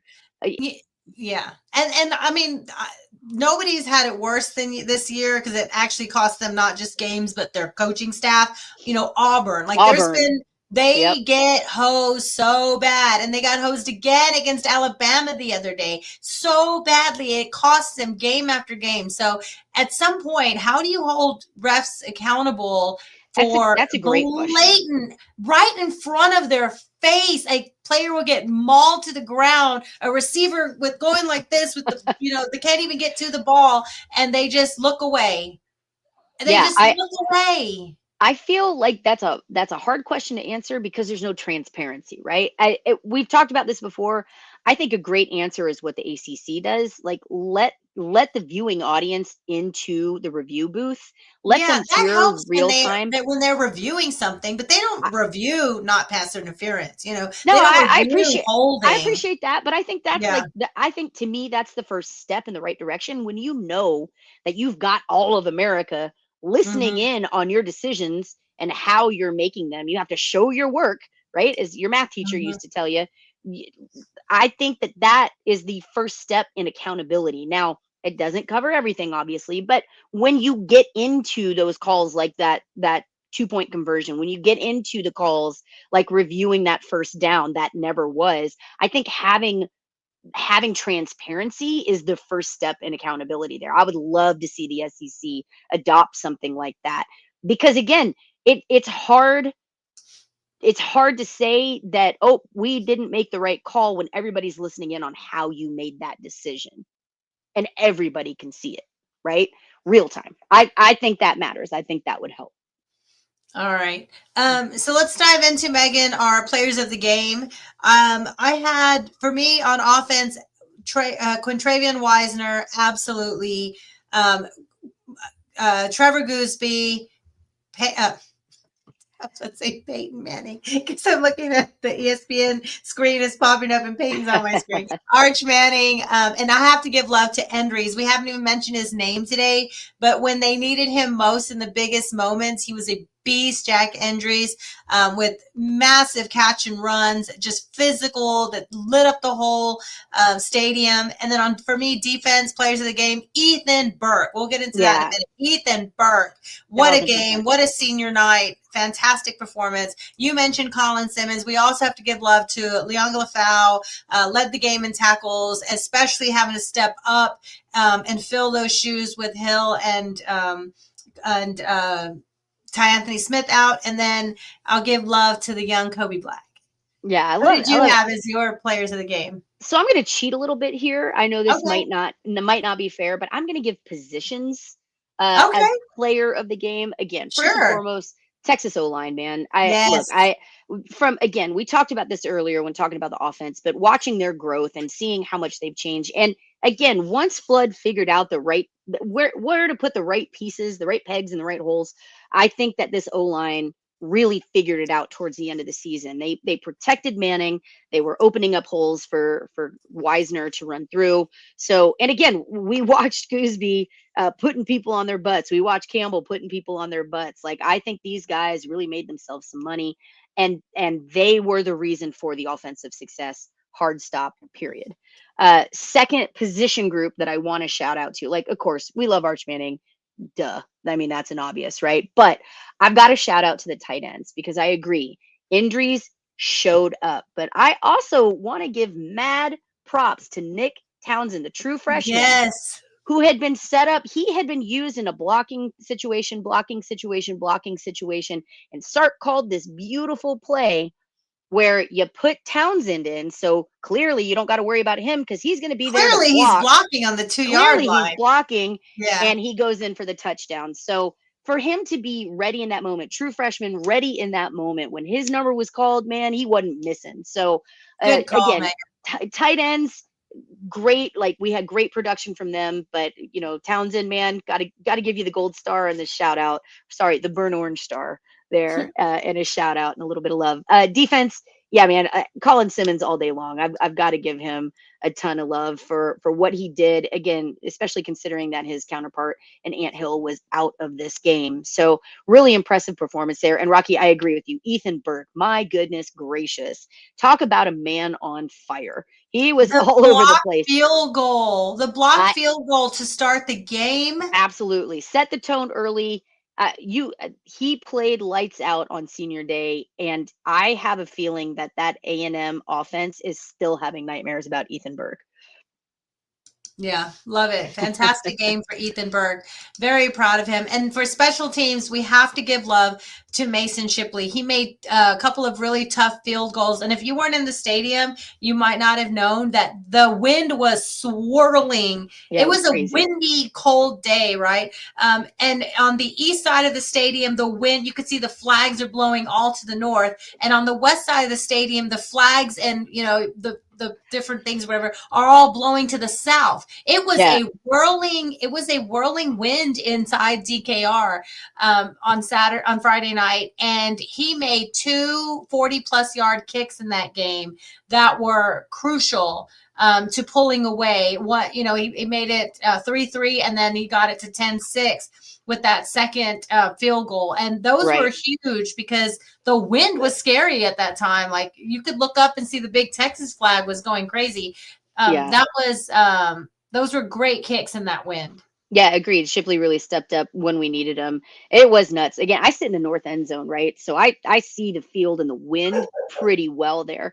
And to your point, Rocky, on the east side of the stadium, the big flags that are up on the flagpoles on the south side of the stadium, the southeast flag was flying straight in, pointing straight towards me. The flags on the top of the north end zone goalposts were the waving, wacky, flailing, inflatable tube man arms, right? They were all over the place. And then the flag that was on the southwest end zone. So wind was coming in the east side, swirling around the north and blowing out of the south. It was intense. I lost my hat a few times. Like, it was crazy. So shout out to Shipley for keeping keeping that completely clean. He nailed it when he needed to. It was nice to have that consistency from him there. So, man, Shipley, we appreciate you, man. All right. Final respects for this game. Let's give to the coaching staffs, right? Players of the game, coaching staff, Texas football coaching staff, out-coached Elko's team, out-adjusted, out-executed, out-schemed, out-planned, had plan C, plan D, plan E, plan F, and Elko's staff did not. They didn't. Texas had them in a blender on offense and defense in the second half. It wasn't even close. Look, we've talked about Sark having a Kirby Smart problem. Well, if that's the case, then Elko definitely has a Sark problem. They just announced, too, that the offensive coordinator, Klein, is leaving, going back home to Kansas State, which Texas fans, we should be very sad about this because this man is 0-9 against Texas. So we're sad to see you leave. Never loved an Aggie more. Wish you the best of luck at K-State, right? And look, I will say this through and through. I still think Elko is a great fit for A&M. There is no detracting from what they have accomplished this season. This is the best A&M team we've seen in a very, very long time. And I'm including the Manziel years there. Look, Manziel. And they're recruiting really well. They will keep reloading and building from the portal. They will be good. I will say this. I truly think A&M is starting to step up to be a bigger piece of competition inside the state of Texas for overall big recruits. Texas has the brand. We've known that for a minute, but A&M's starting to step up. Elko is a great coach. I've said this from the get-go. I think he's a good fit for the culture. I think he's a good fit, and I think we're starting to see that play out in the same way that Coach Sark understands, the culture fit and the kind of personalities and talent that he's looking for to build his teams. Elko gets it at A&M. He understands the kind of personalities that it's going to take to build the guys that fit in well in College Station. And I think he's doing a good job of doing that. So I'm not here to harp on Elko as a bad coach. I think he's doing good things at A&M. That being said, man, Rocky, you hit the nail on the head. Sark out-coached the crap out of Elko. This was just adjustment central. Elko did not have answers for Sark. Texas had it figured out. They were 5 steps ahead. They knew what to do. Even when I said this early too, Rocky, I think you and I talked about this off air a little bit early. Like, to me, this game, even when Texas was behind in scoring, this game never felt like it wasn't Texas's game. Does that make sense? Like this game to me through and through, and I think a big part of that was the atmosphere at DKR. This game through and through felt like Texas had control of it, even when we weren't the ones leading on the scoreboard. I felt that way.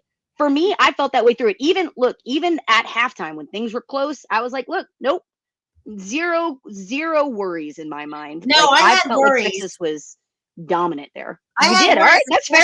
Especially when they were about to come out at halftime with the ball.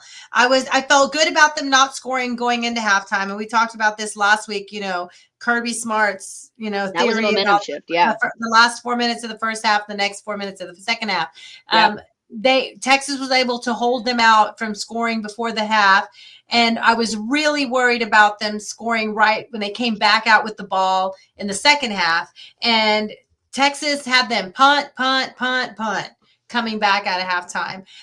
But yeah, like you mentioned, Elko's done a fantastic job at so far at A&M. He's a great fit, but he did act like a big old baby. CFB mentioned it. He acted like a bitch in his post-game press conference. He was whining about being able to hear listen to him. We didn't play the way we needed to. Can we close the door and run a professional press conference, please? My gosh.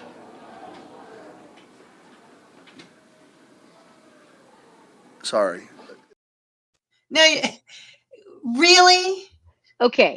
If you don't want us to celebrate, don't let us win. Okay. To be fair, I'm going to play devil's advocate here. No, he didn't have to cry like that. He didn't have to cry like that. Let me be devil's advocate. If you listen to the tape, it was loud as shit with background noise. Good. And it went away when they closed the door. I will say at a press conference, I get it.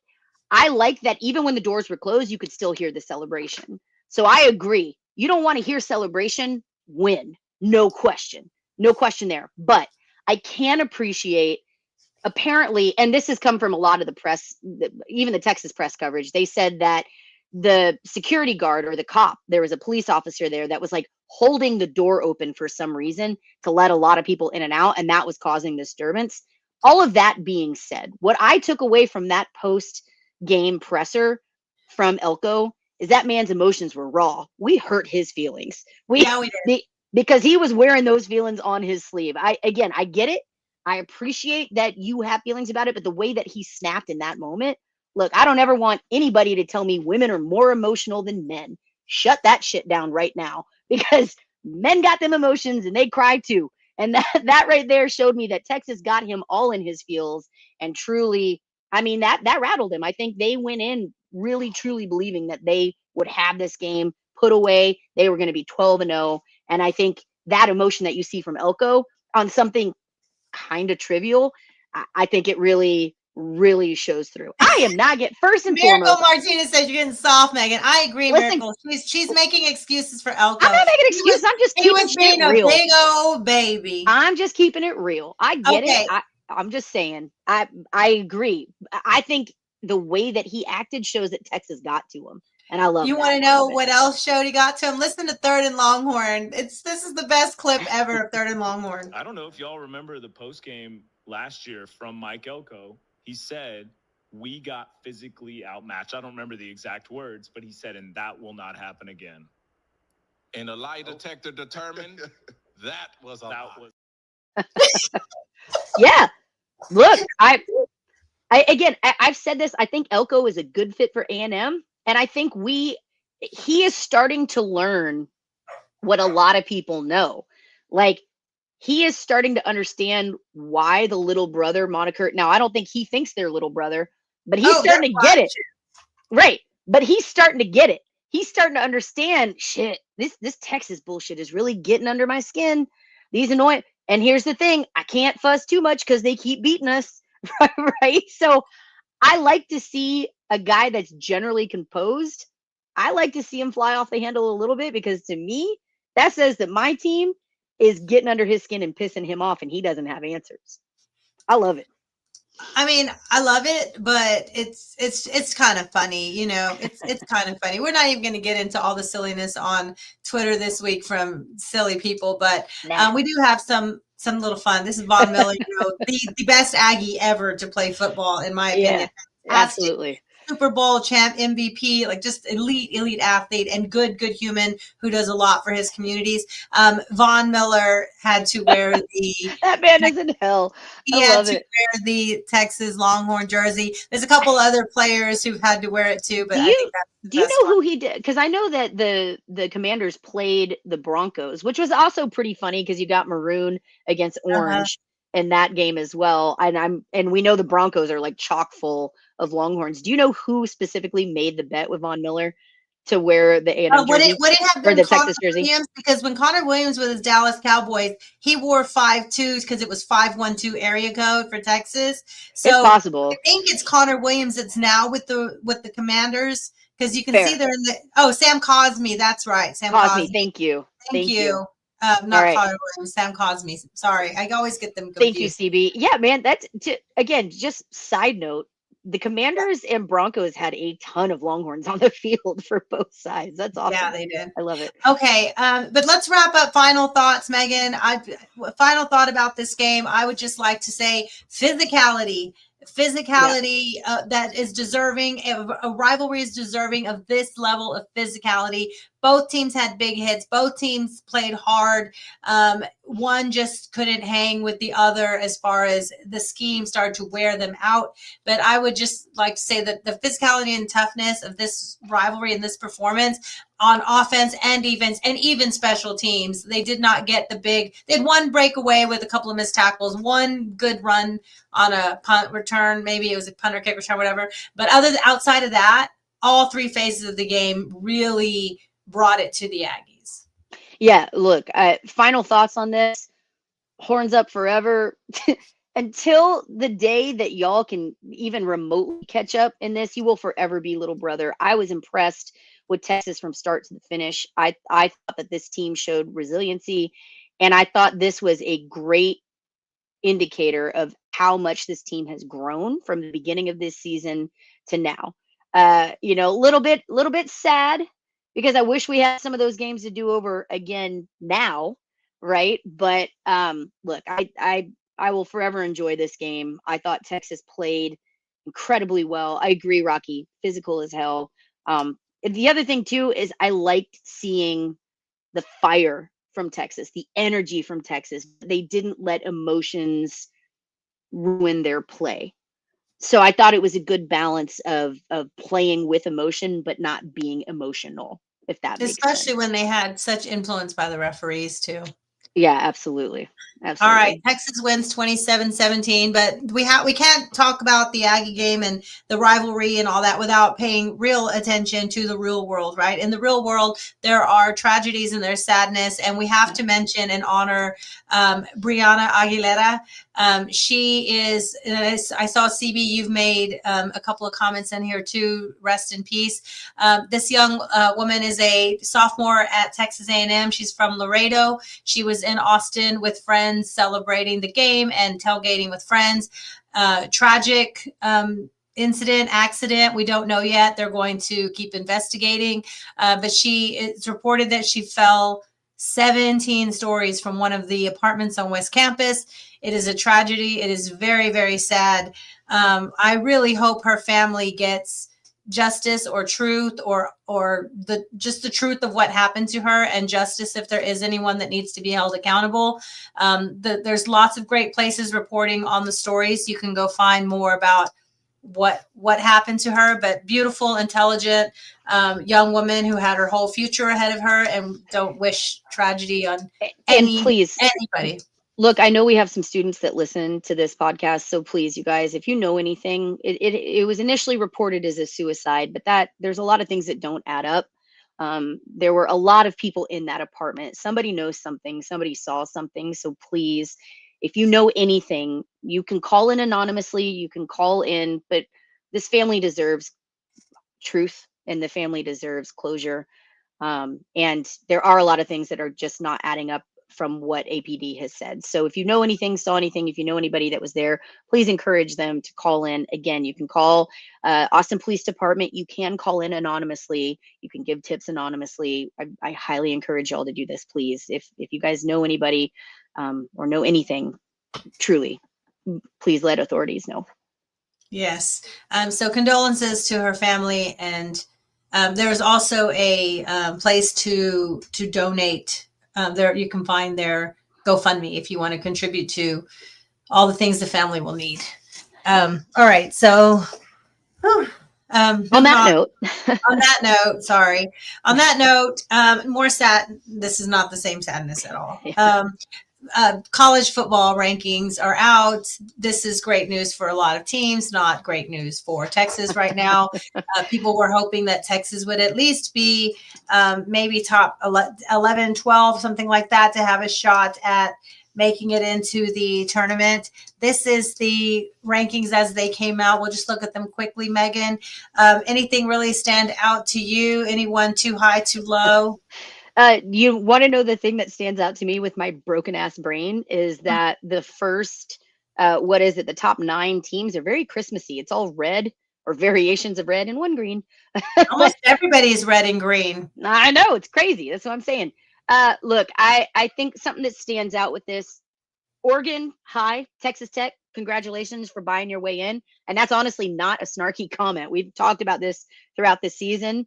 Tech took a gamble in spending a boatload of money on athletes and on players, and that has paid off for Texas Tech in the Big 12. Rocky, you and I are going to dive into this conversation. What sticks out to me, I don't think Notre Dame is getting enough hatred. Texas bears all of the brunt of the hate from the college football world, and I want to share some of that hatred with Notre Dame. We'll dive into it. I will talk about it, but Rocky, give me your initial thoughts before I go on my Notre Dame tangent. I don't understand how other teams who have, 2 losses in the SEC are ahead of Texas. Oklahoma, who Texas beat. Oklahoma is ahead of Texas, who Texas beat. I'm glad they just cleared up the Vanderbilt issue, because for the last few weeks, Vanderbilt was ahead of Texas, even though they beat them and had the same conference losses. If they say they're not punishing non-conference, they are if they hold you, behind teams that you've beaten that have the same conference record as you. I don't think Alabama is getting punished enough for their loss to Florida State, who lost to Florida. I don't think they're getting enough, and that's fine. They'll get to settle it this Saturday in the SEC championship game. We'll pick those in a minute too. Yeah. And Yeah, I think overall the question about are teams getting punished for losing coaching staffs and things like that. Ole Miss moved up, even though half their coaching staff, including the head coach and all the offensive coordinators, are gone. There just makes no sense. But yeah, if you want to talk about the Notre Dame issue, that's a big. Look, I have so many bones to pick here, and look, I get it. Let's get this out of the way. Texas lost to Florida. I was at that game. I was miserable at that game. I am fully aware that Texas lost to freaking Florida. It was a shitty game for Texas. There's no question. Texas did not play well. I will say this. We were still in it until the very last bit of that game, and things are tight in the SEC. All that being said, a loss is a loss. I get it. However, the argument here, I get it. There are going to be games that are close. The SEC is a grind. People have talked about that before Texas was in. We're going to talk about it since Texas has been in. But the SEC is a grind. There's going to be some close games. Pick any team in the SEC, the ones that are ranked ahead of us. Show me their schedule. Every single team has 2 or 3 or 4 close-ass games with teams they shouldn't be close with. Mm-hmm. It is just a matter of surviving in the SEC. And Texas, for the most part, did that. When you factor all of that in on a fair, level playing field, again, you look at A&M.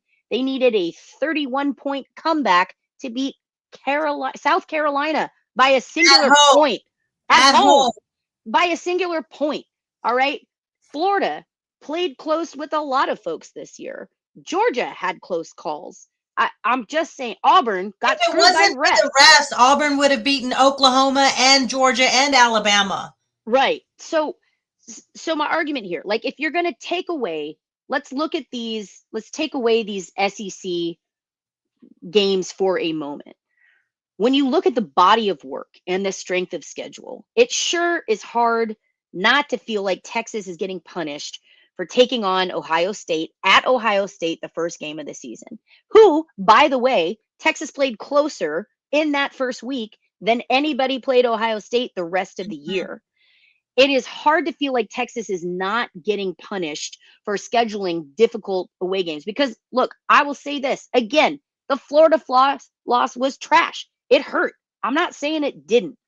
The argument here is if you swap out some cupcake ass team, put Samford as the first game for Texas instead of Ohio State, and Texas ends up 10-2 with a bad loss to Florida, Texas is a shoo-in for the college football playoff. Yep. Now, my argument here and my big bone to pick is that there is no consistency with the way that the committee is judging teams. You're talking about, oh, well, this team didn't look great at the beginning of the season, but they look great now. Well, that's Texas, but you're not giving credit there. I said this earlier in the program. Texas is being punished for being a preseason #1 and not living up to the Arch Manning insane hype at the early part of the season. They are still being punished for not being that team versus people looking at the actual games that Texas had played towards the back end of this season and looking at the team Texas is now. Because the whole point of the college football playoffs is to put the best teams into the playoffs. You will not convince me that Texas is not one of the best teams in this country. I will fully own a crappy Florida loss and still say at this point, December 3rd, is that the date? I'm going on a tangent, but December 3rd, Texas is one of the top 10 best teams in this nation right now at this point, Florida loss included. It just feels to me like there is just no consistency here. All right, Rocky, I just went on a 27-minute tangent. What are your thoughts? There isn't, because they say things like strength of schedule, quality wins, head-to-head. They say stuff like that. But then there's no explaining. Miami has head-to-head over Notre Dame. Miami has, head-to-head over, like, they have a good, they have bad losses too. But how can you say head-to-head matters? Bama has one loss, went into Georgia and beat them, but Georgia is still ahead of them, even though they have head-to-head. they overreact and over punish for certain things, and then they have ridiculous recency bias for some things and not others. If you look at all the teams, if they say wins matter, if they say the wins matter, no one has more wins over top teams and top 10 and potential playoff teams than Texas. Texas has 3 wins. No one else, there's only a few that have even played 3, and no one else has 3 wins. Notre Dame has had Florida State beat Bama. Notre Dame has had 2 opportunities to beat a top team and lost both. Yeah. Look at this. BYU, their only opportunity was against Tech. They lost bigly at home, and they're about to lose big again. They're big dogs again at this championship game. Vanderbilt has had 2 opportunities against the good teams, and they've gotten beat. Like, so how are these teams in consideration? Right. Look, Florida State beat Alabama handily. Oh, that was manhandled Alabama. Manhandled them. 17-31. So Yeah. I don't want to. I just think, look, in today's college landscape, we've talked about this, Rocky. We've talked about this on multiple shows. There is no such thing as an undefeated team. Even in bad conferences, there's no such thing as an undefeated team in today's college football landscape.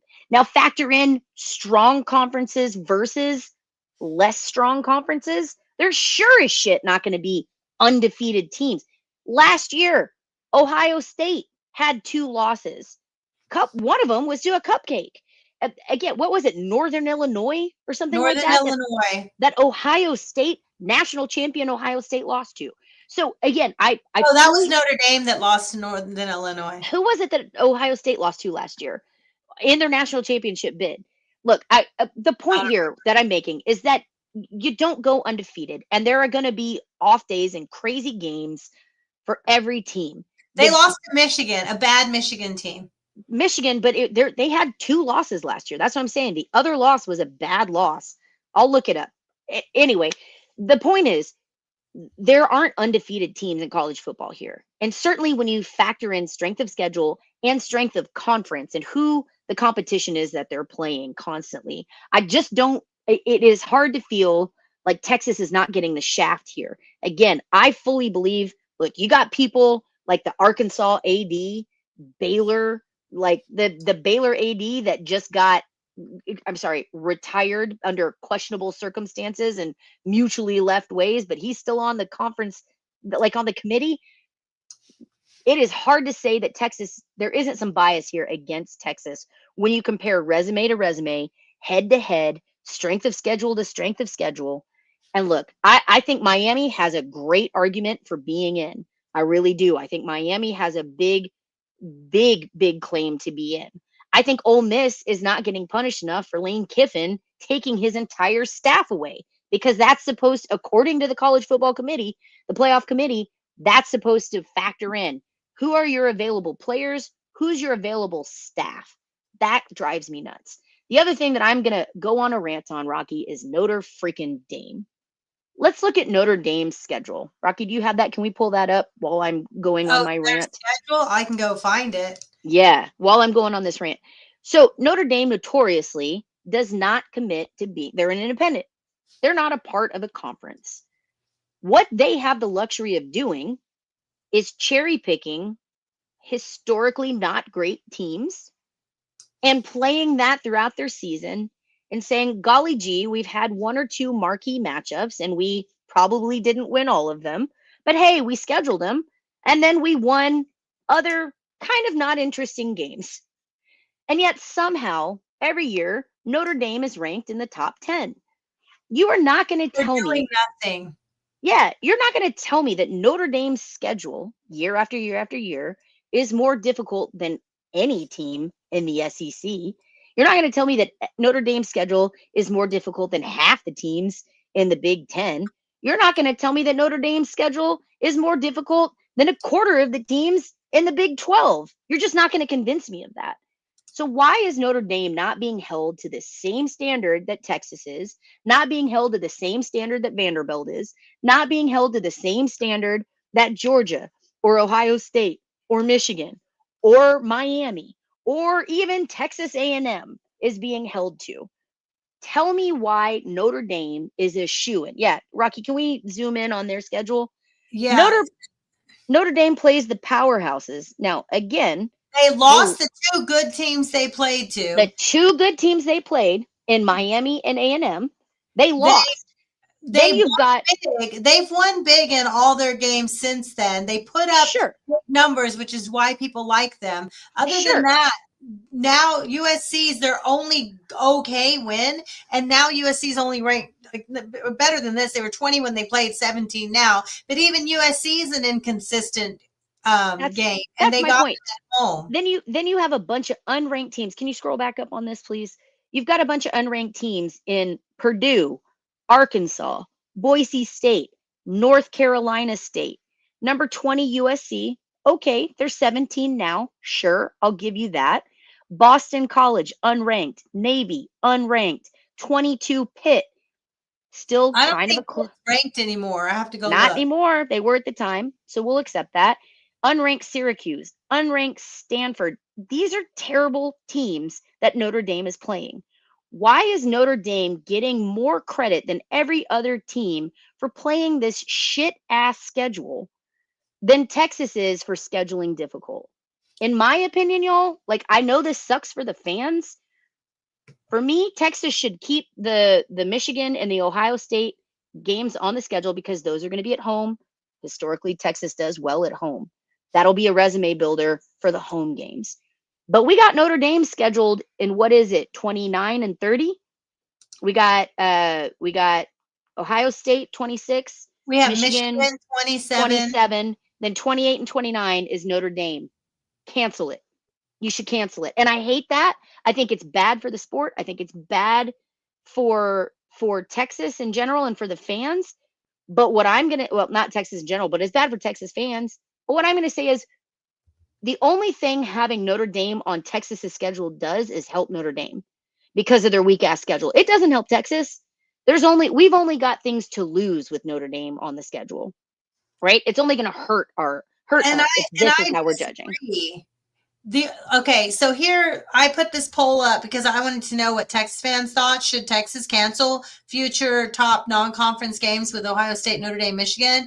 61% said yes, and 38% said no. We know that already this is having effects with Texas being probably held out, and you can have the debate all day. Is it whether or not you lost Florida, or is it because you played lost to Ohio State? Either way, it gave you a third loss. If you back out from these games, you are saying we don't think we're going to win them, and it's going to hurt us. I disagree with that. I don't think it matters. I think what it says is it's not worth the risk, because Texas is clearly being punished for scheduling harder than other schools do. So why help out Notre Dame? Rewarded for it too.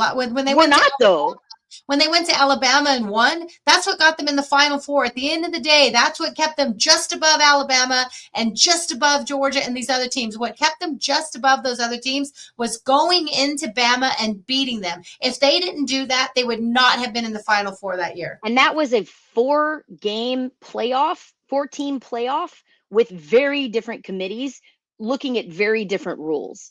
When the committee has proven time and time again that they are not going to play by the same rules for every team, and they're not going to judge by the same rules for every team. If that's going to be the case, all the committee is doing is showing more and more it is detrimental to schedule difficult. Again, it sucks. I agree. It's bad for the sport. Now that Texas is going, the SEC is going to the 9-game conference. So we're only going to have 3 games to play with outside of conference already. But the fans, look how shitty our home schedule was this season. I don't disagree. No, I'm saying a shitty home schedule until we got to the final 2 rivalry games. But Texas is playing 9 conference games in the SEC. I get it. I agree, Rocky. I think it is bad for the fans. I think it's bad for the sport. But the way that the committee is voting, the way that the committee is not using the same criteria to judge each school, and not each school them accountable. Exactly. So they're like SEC refs. Make it up as you go. Exactly. Until we can see that there's going to be some consistency and what you're judging by, and this isn't just guys looking at box scores rather than watching the teams and all of the games, I don't see how it helps Texas in a playoff stance to schedule these difficult games preseason, because you've already got a nightmare of a schedule with the SEC with 9 games. Yeah. 9 games. So again, finish out the Ohio State, finish out Michigan, because it doesn't hurt Texas to finish those out. And they right? both owe us a home game. We're not going to lose all Exactly. that money when we gave them home games. Exactly. It They doesn't owe hurt. us home games. It doesn't hurt Texas to do that. suggestion to schedule K-State ASAP. I love it, CB. Klein, come on home, Colin Klein. But you see what I'm saying? Like, again, we have to separate as fans and when you're looking at logistics. I wholeheartedly agree. I'm going to say it with my whole ass. It is not good for the sport of football, and it is not good for the fans the way that the college playoff committee is grading right now. It's not good to cancel these games. However, for your college playoff chances, you got to do what you got to do until the committee can prove that they know how to be more consistent and more level with how they're grading and how they're ranking. Yep. So Alabama changes their schedule around. They have USF. Somehow that'll be Texas's fault. Oh, I'm sure it's Texas' fault. Well, Alabama changes their game, the schedule with USF, so that means Texas is scared. That's what I heard. Yeah, that's what I heard too. Kirk Street said, get ready to see this happen all over the sport. If it's only about how many wins you have and not who you're playing and where you're playing, you're going to see every AD make the same moves. Kiss meaningful non-conference games. Kiss them goodbye. Cupcakes moving forward till teams get to conference play. Yep. I mean, if you want a boring season, yeah. Yeah, look, again, it's not great for the fans, but it is what it is. And at the end of the day, when you're a team like Texas, I mean, it sucks to have cupcakes, but we're going to have some great conference matchups. And if scheduling cupcakes increases my team's chance of being in the playoffs, then by God, increase my team's chance of being in the playoffs. Yep. I mean, it's all about trying to win a national championship, and they've created this atmosphere where it's not even just here's the rules go, here's what the criteria that we're evaluating by, now go do this. It's here's the criteria and here's all the ways we're nowhere near using them. And exactly. Game, and everyone's guessing, everyone's season's on the line based on whatever shit we throw at the wall and see what sticks. And then there's no accountability for what how are we feeling. Look, all right, let me pose another question to you. In the same breath that I'm going through my diatribe against Notre Dame and talking about changing our schedule, I'm also going to present to you, Rocky, that Vanderbilt is now suing the CFP committee over their decision. What are your thoughts on that? I mean, I'm sure it's performative, but what decision has been made yet? The playoffs aren't set yet. Anything can happen after championship weekend, and they just said they literally just said people who didn't play can move up or down depending. Like, what? They're just making it up as they go. Yeah, all right. We'll see how that plays out. I agree, it's performative. We'll see how that works. We'll see. Do they actually file the suit, and based on what? Okay, so really quickly, that it is championship weekend, so let's just list the games that are happening, and quickly we'll pick them. Sun Belt Conference game. This is Friday. There's 4 games on Friday. Sun Belt Conference, 6 p.m. ESPN. 8-4 Troy goes to 25, and on Friday the games are all hosted at someone's home, like home stadium. 8-4 Troy goes to 11-1 James Madison. James Madison is 21-point favorites. Do you think there's an upset here? Can Troy upset at JMU? And the coach did just leave for UCLA. Well, he's going to get to coach this game, and then he's on a plane to LA. Yeah, no upset.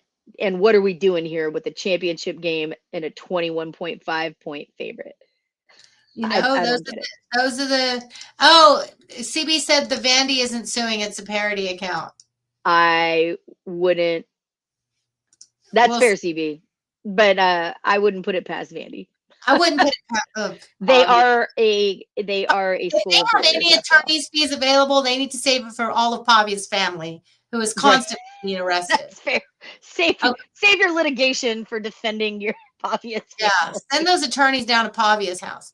Conference. Okay, side note, and you and I, just 1 second, real quick. Can you imagine if Arch Manning's family if his mom was twerking in the stands, doing the Heisman twerk, if his brother was fighting in the stands and getting arrested, if his dad was getting arrested in the stands and he was doing the Heisman pose after every throw?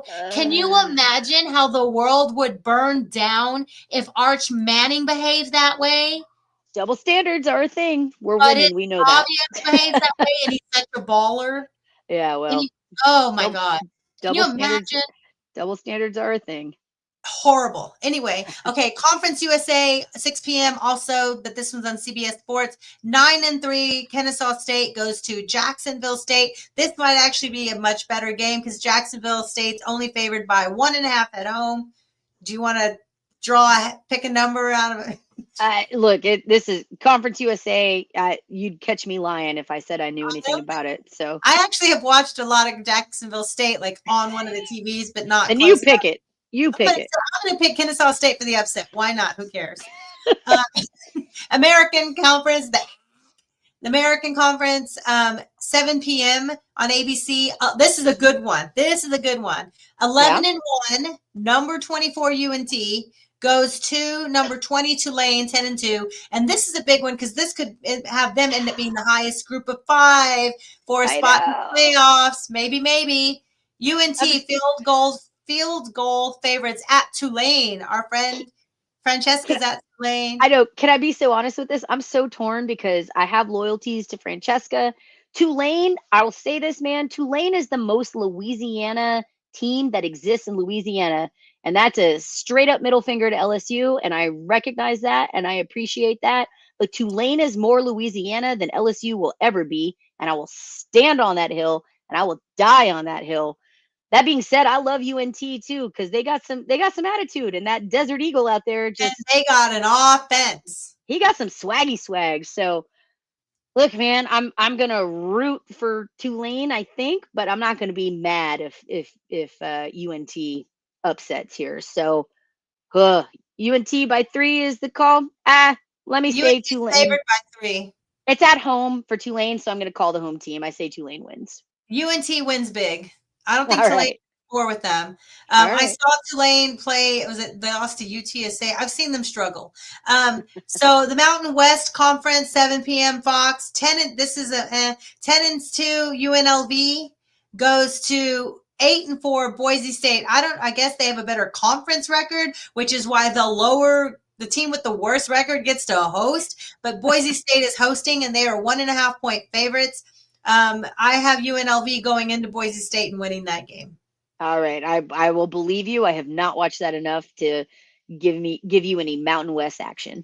So. Oh, you sure you're not in the Mountain West? All right. Yeah. Saturday, quickly, we'll move through. Saturday, UNT took a Texas assistant coach to be their head coach. Yeah, they did. Mm-hmm. All right. Saturday, December 6th, Big 12, 11 a.m. There's 2 big games at 11 a.m. These are all the good games on Saturday. 11-1, number 11 BYU gets the rematch against number 4 Texas Tech, also 11-1. They have that one loss to Arizona State. This game is at AT&T Stadium, half BYU, half Texas Tech. Texas Tech favored by 12.5. I think the last time they won it was by 20 or 30. I can't believe I'm saying this, but go Raiders, because if BYU loses twice to Tech, that could shake up the playoff standings. If BYU wins, they're going to take spots from like 3 people in the playoffs. Right. There. So we need Texas Tech to win for there to be any hope of a spot for Texas. Yep. All right. The MAC game, also 11 a.m. ESPN, 7-5. Miami of Ohio plays Western Michigan. And that's in the Ford Stadium in Detroit. Western Michigan, 2.5 point favorites. We don't have to pick that one. But the SEC game, Megan, we're going to pick it 3 p.m., the midday game, 11-1, number 3 Georgia. Their only loss, of course, at home to Bama. And then number 9, Alabama, 10-2. They have that disgusting loss to Florida State, and they got beat by a mid-Oklahoma team. And they're in the Atlanta at the SEC game. Georgia, 2.5-point favorites. Did Georgia finally get over Bama? Because Bama has them back to back to back to back. Man, it's hard to beat Kirby Smart twice in the same season. So I'm going to take Georgia in this one. And I think Georgia beats that spread too. All right, you have Georgia 2.5. I'm going to go with Georgia because we need Georgia. We need Georgia to put a whipping on Alabama to give them 3 losses. They won't get punished for being the SEC championship game. They're not supposed to be, but with this committee, you don't know. So maybe Georgia whips them enough to bump them down. I don't know. We'll see. Big Ten, we got to move quickly because it's past 11. Big Ten, 7 p.m. Fox 12. This is the 2 undefeateds. Number 2, Indiana versus number 1, Ohio State in the Lucas Oil Stadium. That is Indianapolis, right? Lucas Oil, where the Colts play. Oklahoma State, they've started 5.5, 6-point favorites. It is down to 4. Who do you have in this game? Ohio State through and through. Heisman hopefuls on the line. Yeah, Ohio State through and through. I think Indiana has had a coasting season. And as much as I sat here and said, oh, there's not going to be undefeated seasons, Ohio State has an undefeated season. They're that good. I don't think Indiana stands up to them. So Ohio State, I've got them by more than 4. I got them by 10 at least. Oh, wow. Okay. I'm rooting for the upset here. Yeah, I'm going to root for Indiana. I'm just going to say Indiana. Why not? I don't know who wins that. The ACC last one, also 7 p.m. No one will be watching this because number 1 and number 2 are playing. But Duke, and this is the crazy thing about how Duke got into this game. They are playing Virginia, 10-2 Virginia. The reason they got into this game because 8-3 SMU was supposed to get into this game. They lost to 6-5 Cal. Which put 7-5 Duke in the 10-2 against 10-2 Virginia. This is ACC is a mess. Chaos. Bunch of crappy teams. College football is chaos. Where is Miami? Where is Clemson? Where is NC State? Where are the teams that should be vying for this? NC, North Carolina. Where are they? Clemson's garbage. I know, but those are the teams that it should be Miami, Clemson, or something good. No, it's Duke, Virginia, and the winner of this game will go to the playoffs. And if it's 7-5 Duke taking a spot for, I don't want to hear anybody saying 3 losses, means you shouldn't be in the playoffs. If 7-5 Duke gets in. Right. No, agreed. Look, I don't think that will be an issue. I think Virginia handles Duke easily. I don't think this is going to even be a contest. And frankly, Texas fans need Virginia to win because if Duke bumps up and takes a spot, then more chaos happens. And either way, the ACC is only going to get that 1 spot. I know, but Texas is put even further on the bubble by rearranging teams that are up high. So Texas fans should be rooting for Virginia. It's not about Virginia. It's about Duke getting an automatic bid and pushing teams that would have otherwise been up there losing a spot. So I'm just saying. There was always a spot saved for the ACC. It's funky. It's crappy and crappy. All right, let's just wrap up. We don't have time to get into all the head coaching craziness. We can talk about that another time. But I just wanted to end the show with some positivity. Megan, there is this sweet, sweet boy who was born with Down syndrome, and it was his dream to play high school football, and he got to get in the game with Alito. Watch this. Going for him, and oh my goodness, here we go. Yeah, absolutely. And a lot of youngsters and the fans are seeing it as well. Catch there, or run there, and there's big number 99, Blaze Mays. They love that. Well, they got Coach. I think we got him. His name is Blaze Mays. I love him so much. Oh my gosh, Blaze Mays. His name. I love me a good football name. I love me a good baseball name. That is a solid ass football name. Blaze Mays. I love it. Blaze Mays, and he got to get in the game with is it Marshall? I forgot. I think it's Marshall Alito, something like that. He got to get in the game. His team was up 55-19 in the playoffs. Great opportunity, great story. Oh, we always try to end with some positivity, and there is goodness out there. Blaze That Mays, was you're a rock star, man. That's amazing. yeah, so I'm glad other people enjoyed that too. Yeah, it's really cool to see goodness and people and the way everyone cheered for him, like the other players all cheered with him and looked like they wanted to give him a little Gatorade bath for that big moment. So I goodness, love it. that's some goodness out there. I All love right, let's wrap up, Megan. It's way late. It's 11:11. Make a wish. Make a wish. I wish that the committee gets their head out of their ass and figures out at least grade on a consistent, but no sliding scale, consistent scale. Wish That's all for I want. something more realistic, like you. Sorry, I know. $5 million. Like I'm gonna get a unicorn for Christmas. That's more realistic. I feel like it is. I feel like it is. Okay, last question. What's more realistic? SEC refs getting their shit together or the committee getting their shit together? What's Girl, more likely to happen? is there a third option? No, which one is those? Is more likely to happen? I need a third option, Rocky, because those things are both pie in the sky. Ain't ever gonna happen. Look. If I had to pick, I'm gonna say committee getting their shit together because there's so much pressure, public pressure, and Texas is really good at lobbying. And I don't want to hear all these other teams lobbying against Texas because we got a social media and a media and lobbyist machine. Look, we got Coach Vic Schaefer, we got Coach Stark, we got Kirk Herbstreit arguing. We got Bianco. We got look, Texas. I'm gonna hope and pray that Texas is in good hands and that the committee at least shifts to playing fairly by their own rules. That's what I'm hoping for. That's my Christmas wish, Rocky. Hopefully it will happen, but I'm not going to wins and strength of schedule are supposed to be and head-to-heads are supposed to be at the top of their priority. And what they said they prioritize the most, if they actually prioritize those things the most, Texas should be in. Should be. Yeah. Should be. All right. Well, y'all, we appreciate everybody listening. We know we ran a little bit late tonight, so thank you for sticking with us. Thank you for your thoughts. Again, man, we're going to keep a close eye on that. We'll keep you updated. Don't forget to like and follow. Please also subscribe on YouTube. Be sure to watch there. Listen. Get all the information you can. Always comment. We appreciate you guys. As always, y'all, I'm Megan. I'm Rocky. And we are Fire the Cannon. Hook 'em. Hook 'em.